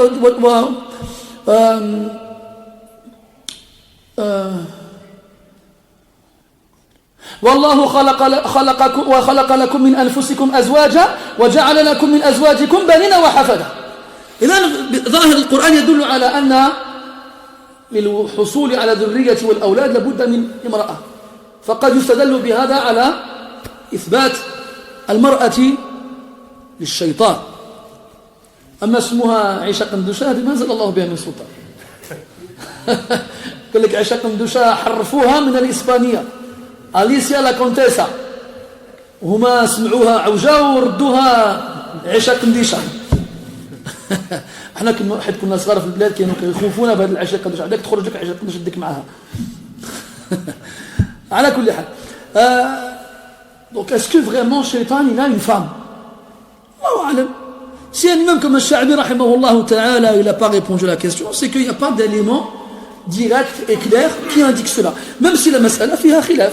C'est une question dans laquelle les savants ils ont divergé, ils se sont posé la question. Et il y en a qui disent oui, il y a une femme, même si on n'a pas un texte clair qui le prouve. Allah dit dans le Coran allez-vous le prendre et sa descendance comme alliés alors qu'ils sont pour vous des ennemis. Et Allah dit dans le Coran, en parlant de lui, quand les mouchriquines ils ont dit que les djinns étaient ses enfants, les enfants d'Allah Azza wa Jal, il dit subhanahu wa ta'ala badi'u samawati wal ard anna yakunu lahu waladun wa lam takun lahu sahiba. Comment aurait-il des enfants alors qu'il n'a pas de compagne? Donc on comprend à travers ce verset que pour avoir des enfants, il faut une compagne. Donc si Iblis a une durriya, c'est qu'il a forcément une sahiba. Après, قرأت أقوالا تنسب للسلف غريبة جدا. Il y en a qui disent comme quoi Iblis له فرج ذكر في فخذه اليمنى وفرج أنثى في فخذه اليسرى فأولج نفسه بنفسه فخرجت ذريته منه. وهذا الكلام ينسب إلى عبد الله بن عباس كما روى ذلك ابن جرير الطبري رحمه الله عليه والله أعلم بالصواب. كلام غريب ولا لا؟ في غاية الغرابة. على كل حال il y a des aqwal, je vous invite à aller voir en tafsir, vous n'allez pas en croire vos oreilles, à défaut d'en croire vos yeux. Mais على كل حال donc est-ce qu'il a une durriya ou pas, المسألة فيها كلام والعلماء تكلموا في المسألة. وعليكم السلام. الشاهد احنا مشينا بعيد واحنا كنا نباري de rigoler, après on est parti تصدقنا في الشيطان. Même au pays ils disent que la femme shaitan s'appelle Aïcha, Aïcha اسمها عائشة محشموش اسمها عائشة لا أم المؤمنين رضي الله عنها وارضاها. ولعل هذا من مكايد الروافض لعنة الله عليه. وهذا السبب يكفي لترك هذه التسمية الخبيثة. Ils l'ont appelée Aïcha. Subhanallah. Aïcha c'est le nom de la femme du prophète, vous l'avez pris pour la femme du shaitan. Peut-être, wallahu alam, ça fait partie des ruses des rawafid qui détestent Aïcha radiyallahu anha. Rien que pour ça, on ne devrait pas citer ces choses-là. En plus, quand on retourne à l'origine, on sait que c'est en référence avec une légende, comme quoi il y avait une comtesse espagnole qui s'appelait Alicia, qui a fait un accident de calèche, et qui est tombée dans un ravin. Et bien, elle reste, elle s'habille en blanc dans les... Ça fait mal, elle est devenue un fantôme. Et elle attend dans les routes... la nuit, et quand la voiture, une voiture elle passe, elle fait de l'autostop, et quand tu la fais rentrer, elle dit rien, puis on fait elle crie, puis تعرفوا القصة ولا ما تعرفوهاش؟ bref, يا لطيف قال لك la femme de Shaitan, Alicia la comtesse. Ça c'est n'importe quoi ça. Quand on était petits, nous quand on partait au Maroc, il nous faisait peur quand on partait dehors la nuit. عندك تخرج لك عائشة قنديشة تديك معاها فقال تخمنا avec elle. Fais attention, nous on rentrait à la maison, on avait peur. على كل حال الشعبي rahimahullah ta'ala il présentait beaucoup. On avait rapporté des histoires de Sulayman ibn Mihran rahmatullahi alayhi al-A'mash, comme quoi lui aussi c'était un plaisantin. Et une fois il voulait traverser un fleuve, il était petit, il était fatigué, il était vieux, il y a un homme, il est venu machallah costaud, grand, il l'a vu, il a dit Cheikh, ahmiluka ala katifay wa umirruka an-nahr أمر بك النهر, tu veux que je te porte sur mes épaules et je traverse avec toi le fleuve? Il dit نعم تفضل. Alors il l'a porté, puis il arrive au milieu du Nahr, et là l'Amash dit Subhanalladhi sakhara lana hadha wa ma kunna lahu muqrinin. فأخذه الرجل ورماه به في البحر وقال وقل ربي انزلني منزلا مباركا وانت خير المنزلين. المهم, il y a des histoires comme ça, comme quoi quand il l'a pris sur ses épaules et qu'il a traversé le fleuve, il arrive au milieu, l'Amash il a dit le dua qu'on dit quand on monte sur sa bête. Subhanalladhi sakhara lana hadha. L'autre il s'est vexé, il l'a attrapé, il l'a jeté dans l'eau. Il a dit وقل ربي انزلني منزلا مباركا. على كل حال, il y a beaucoup d'histoires comme ça. Ce qui prouve qu'on a le droit d'avoir un certain humour. On a le droit de rire. Ce qu'il faut faire, c'est deux choses. Plutôt, ce qu'il ne faut pas faire, c'est deux choses. Rire jusqu'à ce qu'on t'entende de loin, jusqu'à ce qu'on voit tes molaires et ta luette, et le faire trop. Le faire trop. Et après, le faire trop, on a dit, ça aussi, c'est relatif. Ce qui est trop chez toi peut ne pas l'être chez l'autre. Parce qu'il y en a, comme c'était le cas chez les salafs, il y en a, ils rient le jour, et puis il y aura la nuit. Toi, tu ne sais pas les gens comment chez eux. Tu ne sais pas ce qu'ils font quand ils sont chez eux. Ça se trouve, tu vas dormir, comme certains en ce moment, et lui, il se lève et fait rak'atayn. Ça se trouve, tu regardes un film, tu regardes devant ta télé, tu rigoles devant ta télé, lui, il lit le Coran et il pleure. Tu ne sais pas, hier. Prends garde à juger les gens sur leurs apparences. Il y a des gens, ils sont de nature souriante. Toujours ils sourient. Il y a des gens, ils sont de nature morose. Jamais ils sourient. De Gaulle, on dirait lui toute sa vie c'est un problème. C'est un film d'horreur. Et la Khor, on dirait toute sa vie c'est la joie. C'est un film comique. Quand Allah dit Fasbir sabran jamila. Une patience, d'une belle patience. سئل ابن تيمية رحمة الله عليه ما هو الصبر الجميل؟ فقال أن تتحمل المشاق وتتحمل الابتلاء ولا يظهر على وجهك شيء من ذلك. بل إذا رآك الرائي خيل إليه أنك أسعد الناس. الصبر الجميل, la belle patience, c'est quand tu supportes des choses difficiles, quand tu es en train de supporter une épreuve terrible, mais il n'y a rien de ça qui est visible sur ton visage. Au contraire, quand quelqu'un te voit, il va se dire lui c'est plus heureux des gens. C'est ça, sabr al-jamil. C'est ça. Et là, ne juge pas. Il y en a, je pense tout le temps, ils sont énervés. Malka sahabi, la vie elle est belle. Malka sahabi, أنت مؤمن, أنت مسلم. احمد ربك أن جعلك مسلما. احمد ربك أن جعلك تسجد له. احمد ربك أنك لم تعرف غيره سبحانه وتعالى. فلم تدع ولم تعبد أحدا غيره جل وعلا. والله هذه هي النعمة الكبرى. أن عافاك الله تعالى من الشرك. شكون اللي عندك تليفوني كيأذن يطفيه الله يرضى عليكم؟ أنا ما نتعجب أنا من هذوك الناس اللي عندهم تليفون كيأذن ويخليوه.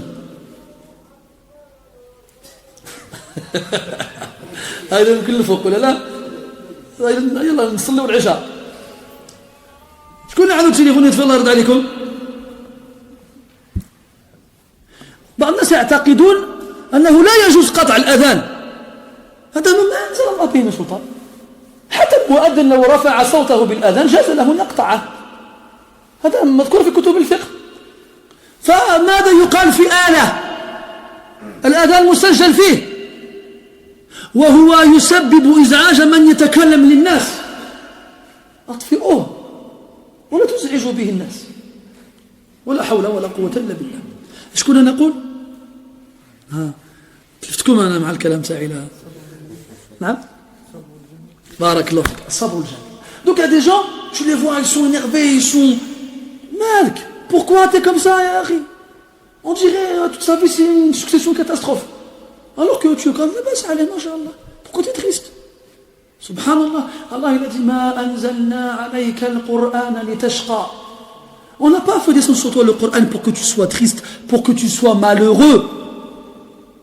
قل بفضل الله وبرحمته فبذلك فليفرحوا الذين آتيناهم الكتاب يفرحون بما أنزل إليه أي أنزل إليك. سبحان الله. Allah dit dans le Coran يفرحون. Ils sont heureux par ce Coran. فرح. Allah أنزل عليك القرآن. Ils font la tête comme ça. Là, علاش? Le pire, bon après il y a des gens qui sont comme ça. يعني هذه تقول فيه الله غالب تجوز. Tu peux dire Allah Ghalib, lui ça passe. Il est comme ça, khlas. C'est nature. Ça ne me dérange pas qu'il soit comme ça. Moi, ce qui me dérange, c'est qu'il reproche aux autres de ne pas être comme lui.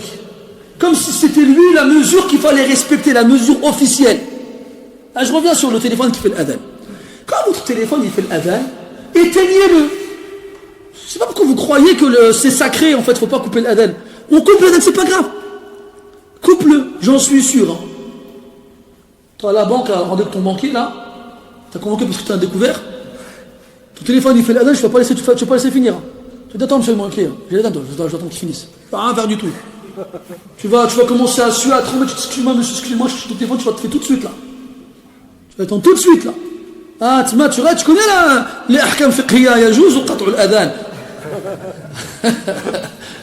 Mais la mosquée, non. Moi je comprends, là, je comprends pas, t'es dans la mosquée, c'est la prière, l'imam il fait la prière, les gens sont derrière lui, le téléphone, il renoué ou il khalé. Son téléphone il chante et il le laisse. Il a rien fait. Quand votre téléphone il fait l'adhan, pendant le dars, éteignez-le. Ne laissez pas faire l'adhan jusqu'à la fin. Un vrai être humain, il est là. Imaginons c'est l'heure de l'adhan. Le muaddin il est là, il fait l'adhan. Je dis, attends, je vais dire un truc. Je lui parle. J'ai le droit de lui parler, il a le droit de couper l'adhan. Les fuqaha disent ça dépend combien de temps il s'arrête. Si ça s'arrête un court instant, il reprend là où ça s'est arrêté. Si ça s'est arrêté trop longtemps, il recommence au début. يعني أحكام فقهية مذكورة في مسائل الأذان والإقامة. طيب أنا أعطيكم مسألة أخرى. طيب المؤذن في الإقامة خلاص. Est-ce que moi j'ai le droit d'aller parler avec le Hajj Hassan? Non? J'ai le droit. روى البخاري رحمه الله تعالى que après l'adhan l'iqama de Bilal, il y a un homme il est venu voir le Rasoul sallallahu alayhi wa sallam, il lui a dit ya Rasulullah inni atlubuka fi haja. Il est parti avec lui, il est resté plus 10 minutes. Quand il يتكلم له الناس واقفة تنتظر. واحد يقول له ولكن يا رسول الله وفيني لقد كان لكم في رسول الله أسوة حسنة. فيني اش درتوا بها اش درتوا؟ ناس مزروبين خصهم يصلوا ويمشوا بحالهم. ما عرفتش شنو عندهم في الدار تما. عندهم شي غول خصهم يقتلوه ولا مالكم؟ Comme l'iqama, quand il y a l'iqama, ça y est, khlas. Il a fait l'iqama, qad qamat as-salat, Allahu akbar, la ilaha illallah. Est-ce qu'à ce moment-là, je suis l'imam, hein, j'ai le droit d'aller voir Amir Hassan et parler avec lui? Il me dit, non, l'iqama, plus rien. Eh bien si, j'ai le droit. Le prophète l'a fait, sallallahu alayhi wa sallam, comme rawa dhalika al-Bukhari. Il y a eu l'iqama, les rangs étaient faits, et un homme me dit, Rasulullah, j'ai besoin de toi pour quelque chose, j'arrive. Il est parti, il s'est isolé avec lui dans un coin de la mosquée, il lui a parlé. Pendant peut-être 10 minutes. Et Allah, peut-être qu'on va me dire, ouais, mais toi, t'es pas le prophète. Ouais, bien sûr, je suis le prophète. Mais on m'a demandé de suivre le prophète. Wa Rasul, sallallahu alayhi wa sallam, al-aslu fi fi'lihi, annahu muttaba. Hada wa al-asl. Le prophète, quand il fait quelque chose, c'est qu'on le suit. C'est ça la base. Sauf si c'est pas une ibada. Là, il y a eu l'iqama. Il est parti s'isoler pendant une certaine minute. Il a parlé avec quelqu'un. Hada yadullu ala al-jawaz. Ça montre la permission. On revient au rire. C'est nisbi. Prends garde à juger celui qui fait la tête ou à juger celui qui rit pour toi un peu trop. Pour toi, d'accord. Ya Allah, pour toi c'est trop. T'es qui toi? T'es la mesure officielle mondiale du rire? C'est toi qui décides c'est trop ou c'est pas assez? Là, c'est des choses relatives. Makhul, rahmatullah alayhi, ahadou salaf, un de mes prédécesseurs, il est passé près d'un homme dans la mosquée qui priait et qui pleurait. Il a regardé comme ça, Makhul, il fait ça pour qu'on le voit lui. Il fait ça pour qu'on le voit. Il l'a pas dit, hein, il l'a pensé. Il l'a donc accusé à tort. Comment tu sais toi pourquoi il fait ça? Comment tu sais? Alors Makhul, il finit en disant, à cause de ça, pendant 1 an, j'étais privé de pleurer. Moi, ces paroles-là, ils m'étonnent trop. C'est-à-dire, il a compté pendant 1 an, il n'a pas pleuré. Ça veut dire qu'avant ça, il pleurait. Et ça veut dire qu'il a capté qu'à cause de ce qu'il a pensé de la personne, Allah, il a puni en le privant de ce qu'il a accusé l'autre de faire. Et toi, c'est combien de fois tu as pleuré, toi? Pendant combien de temps tu n'as pas pleuré, toi? Combien de temps? 1 an? 10 ans? 20 ans? Qu'est-ce que t'as fait alors? T'as fait quoi toi pour qu'on te prive de pleurer pendant 20 ans? T'as fait quoi? T'as pensé du mal de tout le monde. Hada shakhs wahid, il a pensé du mal d'une seule personne. Allah, il a puni en le privant de pleurer pendant 1 an. Qu'est-ce qu'on doit dire nous alors? Qu'est-ce qu'on doit dire nous alors? T'es au haram à Mecca, la 27e du Ramadan, il y a Tarawih, il y a Khatm al-Qur'an, il y a Dua, des millions de personnes qui pleurent à ta droite, à ta gauche, partout ils pleurent. Tout est comme ça. Amin. Amin. Amin. Pas une seule larme. Je dis, bah c'est bizarre. Pourquoi ils pleurent tous, c'est pas moi je pleure pas? Il n'y en a pas un, il se dit c'est bizarre. Il est là le problème. Le hadith il dit, Kathratu dhahik tumitu al-qalb. Trop rire tue le cœur. Ça veut dire que le cœur il passe par des étapes. Le cœur, si on peut le tuer, c'est qu'il est vivant. Et le cœur, pour qu'il reste vivant, il faut l'alimenter. Comme pour que tu puisses vivre, il faut que tu respires. Si on te prive d'oxygène, tu meurs. Donc le corps, il a besoin d'oxygène pour vivre. Le cœur, il a besoin d'iman pour vivre. Et le cœur, en fonction de la force de la foi, il sera vivant. Plus sa foi faiblit, plus il s'affaiblit. Et il tombe malade. Et la maladie du cœur, elle a des degrés aussi. Dans le Coran, Allah tabaraka wa ta'ala, dans de nombreux versets, il parle de marad. Maradul qulub, la maladie des cœurs. Dans plein de versets. Et il te fait voir à travers ces versets-là les différentes causes qui rendent le cœur malade. Et un cœur, à force d'être malade, il meurt. C'est comme le corps, il n'y a pas de différence.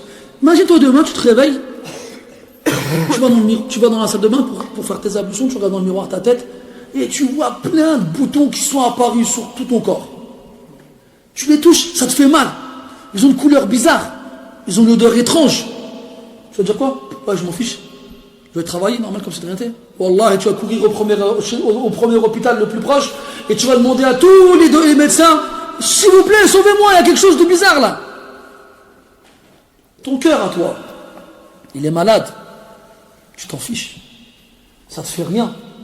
Même pas tu te poses la question, qu'est-ce qui l'a rendu malade? Même pas tu te demandes, comment le soigner? Allah dit dans le Coran, en parlant de ceux qui ont le cœur malade justement, qui se demandent si le Coran, eux ils voient le Coran, il leur fait rien. Alors ils se demandent si ça fait pareil aux autres. Allah dit, وَإِذَا مَا أُنزِلَتْ سُورَةٌ c'est pas vrai? Hein? لا ماشي هذه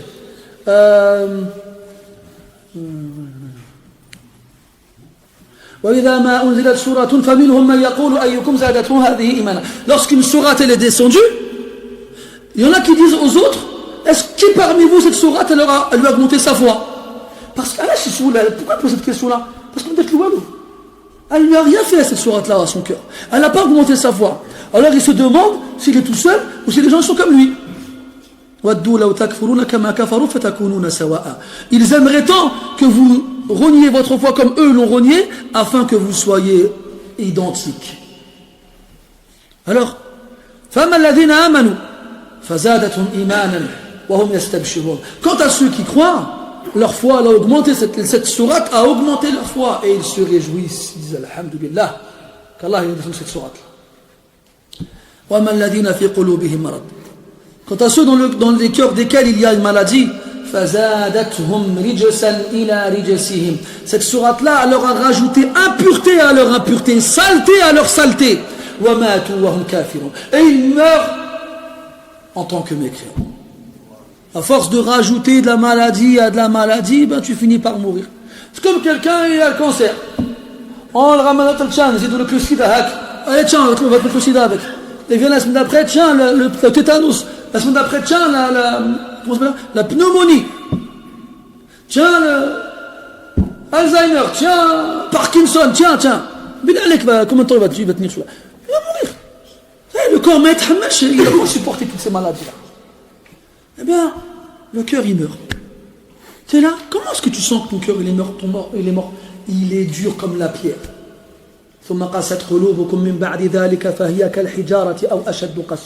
Vos cœurs se sont endurcis après cela, ils sont comme de la pierre, ils sont encore plus durs. On te parle d'Allah, ça ne te fait rien. Alors qu'Allah dit dans le Coran, les croyants sont ceux quand on leur évoque Allah, leur cœur ils frémissent. Toi, le tien, il ressent rien. On te lit le Coran, ta foi, elle n'augmente pas.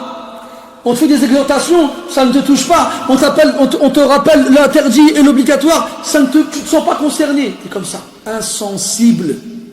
Aucune réaction. Ton cœur, il est comme une pierre, il n'a aucune réaction. C'est ça la mort du cœur. Ibn Qayyim, rahimahullah ta'ala, il dit, la sécheresse de l'œil est due à la dureté du cœur. Tu pleures toi quand tu écoutes le Coran ou quand tu lis le Coran. Tu pleures quand on parle d'Allah, du paradis, de l'enfer, du jugement, de la tombe. Tu pleures quand on parle du prophète et des sahaba. Tu pleures quand on parle de tous les prophètes. Est-ce que tu pleures tout court quand tu penses à tes péchés? Est-ce que tu pleures quand tu sais qu'un jour tu vas mourir? Est-ce que tu pleures quand tu penses le jour où on posera tes actions dans la balance, est-ce qu'elles seront légères ou est-ce qu'elles seront lourdes? On raconte comme quoi le Hassan al-Basri, rahimahullah ta'ala, il est passé près d'un groupe de jeunes. Comme c'est le cas aujourd'hui. Ça m'arrive quand on est adolescent, on a bien rigolé fort. Les adolescents, ils ont cette particularité, ils rigolent fort, on entend loin. Et des fois, tu as des gens, même s'ils ne sont plus adolescents, ils ont gardé en eux ces caractéristiques-là. Ce qui te montre que la mentalité, elle est un petit peu fatiguée. Al-Hassan, il est passé près d'un groupe de jeunes, des jeunes hommes, des adolescents. Il y en avait un d'entre eux, il rigolait, à gorge déployée, on entendait de loin. Al-Hassan a voulu donner une leçon. Il lui a dit, et toi là, est-ce que tu sais ta vie, elle sera finie comment? Elle sera clôturée de quelle façon? Il a dit, je ne sais pas. Et Dieu, dans ta tombe, est-ce que tu sais comment les anges vont recueillir ton âme? Je ne sais pas. Et jour de la résurrection, est-ce que tu sais, est-ce que tu vas recevoir ton œuvre dans ta main droite ou dans ta main gauche? Je ne sais pas. Et quand il y aura la pesée des actions, est-ce que tu sais si ta balance elle sera lourde ou légère? Je ne sais pas. Et Dieu, est-ce que tu sais ta destination finale, elle sera où? Au paradis ou en enfer? Il m'a dit, je ne sais pas. Il dit, mais pourquoi tu rigoles alors? Comment tu peux rire alors que tu ignores tout ça? Mais vous savez, à l'époque, les gens, ils étaient touchés par les exhortations de ce genre-là. Ça leur changeait la vie. Ils se transformaient. Ils disent que ce jeune homme-là, qui avait peut-être entre 15 et 20 ans, plus jamais on l'a vu rire jusqu'à sa mort. Plus jamais. Il a tiré profit de l'exhortation.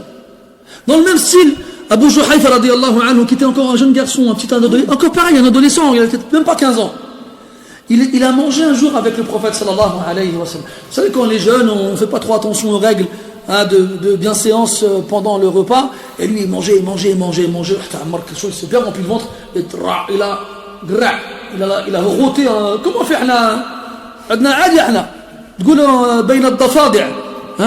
on dirait entre les crapauds. كل واحد يقرع والدنيا هنا نورمال. بصحتك تبارك الله عليك خرجت لك من الكرش. Quand quelqu'un il fait un bon rôle, dit oh ouais bien machallah, trop bien, vas-y refais. Le gars on s'encourage. Donc Abu Juhayfa, alors qu'il est encore un jeune enfant, il rote. Alors il a pas aimé. Épargnez-nous de cela. Épargnez-nous de cela. Ceux d'entre eux qui ont les ventres les plus rassasiés ici-bas seront ceux qui auront le plus faim dans l'au-delà.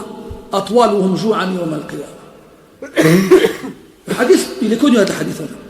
Mais peu de gens connaissent la ziyada à la fin du hadith. Salman al-Farisi rapporte que Abu Juhayfa, le jeune garçon à qui le prophète l'a dit ça, c'était un jeune. Il a dit, ça l'a choqué le prophète que l'a dit ça. Il a eu peur de faire partie de ces gens-là. Plus jamais de sa vie, après que le prophète lui a dit ça. Alors qu'il était encore jeune, il avait 14-15 ans. Plus jamais de sa vie, il a mangé jusqu'à se remplir le ventre. Il disait que si jamais il déjeunait, il ne mangeait pas le soir. Et si jamais il dînait, il ne mangeait pas le midi. ما عمرش كنشوف. حنا شحال سمعنا هذه الاحاديث وشوفوا. نقولوا تبارك الله. Combien nous on a entendu ces hadiths-là, regardez comment on est Allah Musta'an. عينا من ناكلوا زاير غادي يخرجنا من الودن tellement on mange ça va nous sortir par les oreilles peut-être. Subhanallah, on leur faisait des mawaïs, ça leur changeait la vie. Nous on parle fala hayata liman tunadi. Il n'y a pas de vie chez ceux que tu appelles. Wa hadha dalilun ala mawti al-qulub. Et ça en soi-même c'est une preuve que le cœur il est en très mauvais état. Ya akhi, ton cœur c'est ce que tu as le plus important. C'est ça qui compte auprès d'Allah subhanahu wa ta'ala. Pas ton corps, mais ton apparence. ceux qui font attention à leurs apparences, ceux qui veulent avoir des muscles, ceux qui passent leur temps à aller dans les salles de musculation, à porter des poids pour avoir le corps qu'il faut quand l'été arrive. Pour que les gens leur disent « Oh, t'es trop balèze, toi. » Là, يا خادم الجسم كم تشقى لخدمته فأنت بالروح لا بالجسم إنسان. Oh toi qui es au service de ton corps, jusqu'à où te fatigueras-tu à son service? Car c'est par ton âme que tu es un humain, pas par ton corps. Et Allah dans le hadith, il dit dans le hadith, Allah ne regarde pas vos visages, ni vos apparences, mais il regarde vos cœurs, il regarde vos actions. Il regarde vos cœurs et vos actions. Comment est-ce qu'on a pris en compte ces cœurs-là? Comment ça se fait que ça ne nous touche pas de ne pas être touché par le Coran? Comment ça se fait qu'on ne réagisse pas? Comment ça se fait que de longues semaines peuvent passer sans qu'on ait lu un verset du Coran? Pas une seule fois tu as pensé à prendre le mushaf et à lire. Ya akhi surat al-Kawthar. Tu es à la maison le soir, on va dire le week-end, samedi soir. Le lendemain matin c'est dimanche, donc tu sais que tu vas te réveiller tard, donc tu peux te coucher tard. Tu es là, devant la télé avec la télécommande, ka'annaka tusabbih. Voilà. On dirait que tu es en train de sabbih.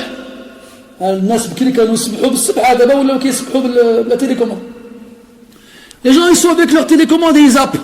En plus maintenant on a des masaïb, on a des centaines de chaînes. Allah zapp, ils zappent toute la journée. Il est là, il zappe. Subhanallah. 23h, minuit, 1h du matin, 2h, et là il commence à avoir les yeux qui piquent. Ah, ça pique. Alors il regarde la montre, parce qu'il a une montre qui lui dit ça à quelle heure le fajr. Il voit le fajr, c'est à quelle heure? C'est à 7h et au ziyad. Lui il ne regarde pas l'heure de fajr. Il regarde l'heure de shuruq. Voilà. Il ne regarde pas l'heure de fajr lui. Il regarde l'heure de shuruq pour qu'il sache jusqu'à quand il peut dormir. C'est à 7h15, shuruq, 8h30, ah, mashallah, 8h30. Allez, 8h15, il y a le wudu, service rapide. Inna a'taynak, qul wallahu ahad, emballé, c'est pesé. Salah hadi salah. Tilka salatul munafiq, yarqubu akhir al-waqt, comme qala le Nabi sallallahu alayhi wa sallam. C'est ça la prière de l'hypocrite. Il attend le dernier moment pour la faire. Thumma yanquruha naqra. Puis à la fin, il picore, comme un poulet qui picore du pain dur. تلك صلاة المنافق يا أخي والله من أعظم الحرمان والخسران والخذلان أن تقضي أوقاتا وساعات من الليل طويلة من غير أن يلهج لسانك بالاستغفار ولو مرة. والله يا أخي, parmi les pires privations, les pires catastrophes et les pires signes de l'abandon, que tu passes de longues heures dans la nuit sans dire une seule fois astaghfirullah. Ah, subhanallah. Ya akhi, Allah Ta'ala il descend au ciel de ce bas monde au dernier tiers de la nuit. يقول هل من سائل فأعطيه هل من سائل فأجيبه هل من مستغفر فأغفر له. Allah Ta'ala il descend au ciel de ce bas monde dans le dernier tiers de la nuit. Il dit qui me demande que je lui donne, qui m'invoque que je lui réponde, qui implore mon pardon que je lui pardonne. Et toi tu es là en train de regarder des films, en train de rigoler, en train de zapper, en train de regarder des rediffusions, en train de jouer à la console, et pas une seconde à penser à dire astaghfirullah. Et même pas ça te gêne. Des semaines, des mois ils passent, tu n'as pas lu le Coran, ça te gêne pas. Tu passes des nuits entières à perdre ton temps, ça te gêne pas.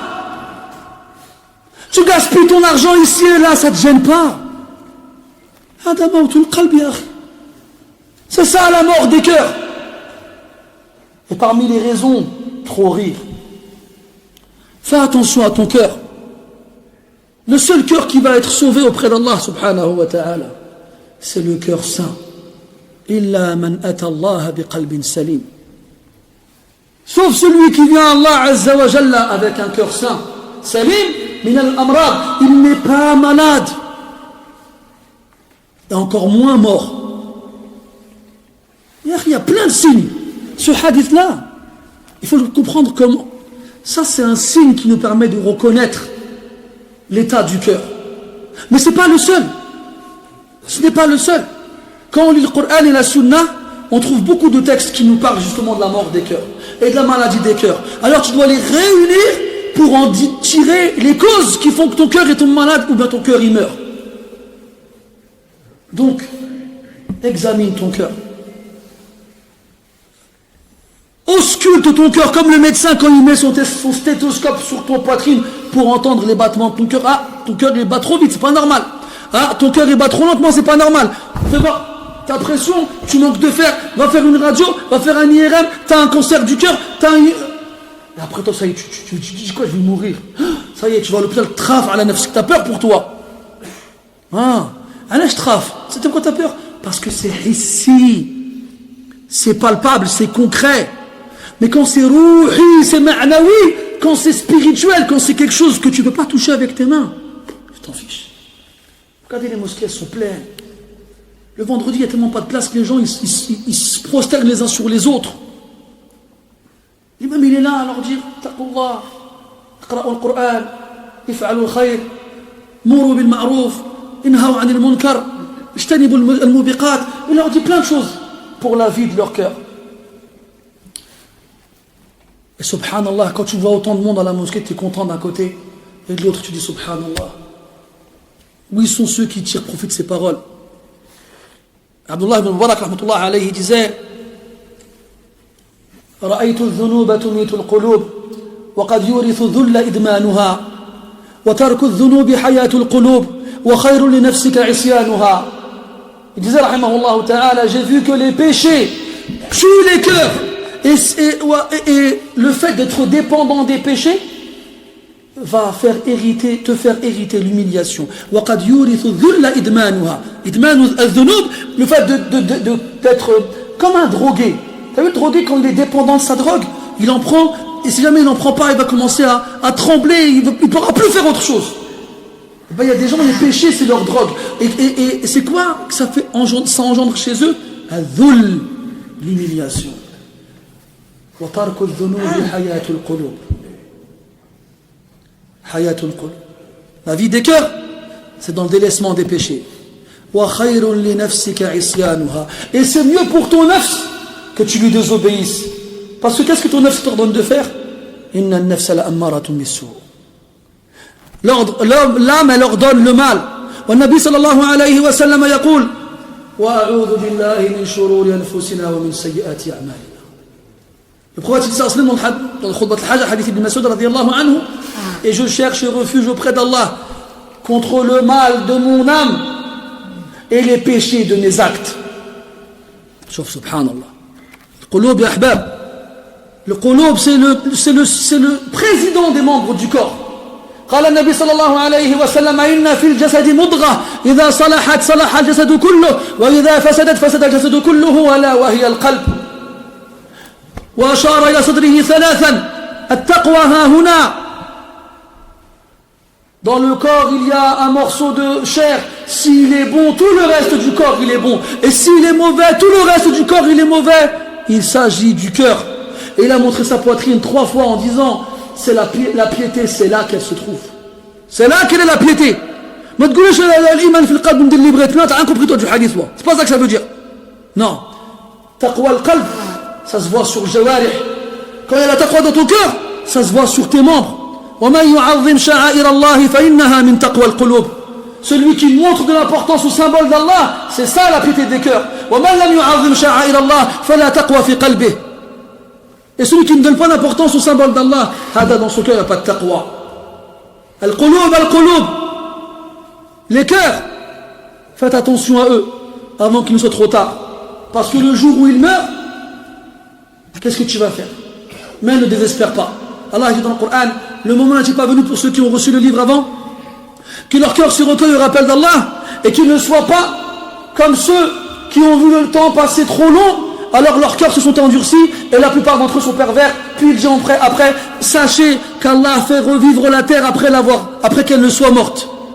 Pour que tu comprennes que même si ton cœur il meurt, Eh bien, comme Allah Ta'ala fait revivre la terre en faisant descendre la pluie sur elle, eh bien, il fait revivre les cœurs en faisant descendre le Coran sur eux. Et Allah dit dans le Coran, وَنُنَزِّلُ مِنَ الْقُرْآنِ مَا هُوَ شِفَاءٌ وَرَحْمَةٌ لِلْمُؤْمِنِينَ. Et nous faisons descendre dans le Coran ce dans quoi il y a une miséricorde et une guérison pour les croyants. وَلَا يَزِدُ الظَّالِمِينَ إِلَّا خَسَارًا. Par contre, il ne fait que rajouter aux injustes de la perte. Ton cœur il est malade, ton cœur il est mort. Alayka bihada al-Qur'an. Prends le Qur'an, lis-le, essaie de le finir une fois par mois. Lis 20 pages tous les jours, essaie de le lire le plus possible. Tu ne peux pas le lire, écoute-le. Accroche-toi au Qur'an. Fihi najatuka wa najatu qalbik. C'est dans le Qur'an qu'il y aura pour toi ton sauvetage et celui de ton cœur. Nas'alullah tabaraka wa ta'ala an yahfaza qulubana wa an yuhya qulubana wa an yaj'ala qulubana salima. Allahumma ij'alna mimman ataka بقلب سليم. اللهم اشف قلوبنا من المرض يا رب العالمين. اللهم اشف قلوبنا من المرض يا رب العالمين. اللهم اجعل القرآن ربيع قلوبنا ونور صدورنا وجلاء أحزاننا وذهاب همومنا وغمومنا وسائقنا ودليلنا إليك وإلى جناتك جنة الفردوس. سبحانك اللهم وبحمدك أشهد أن لا إله إلا أنت نستغفرك ونتوب إليك. وصلى الله على نبينا محمد وعلى آله وأصحابه أجمعين والحمد لله رب العالمين وبارك الله فيكم.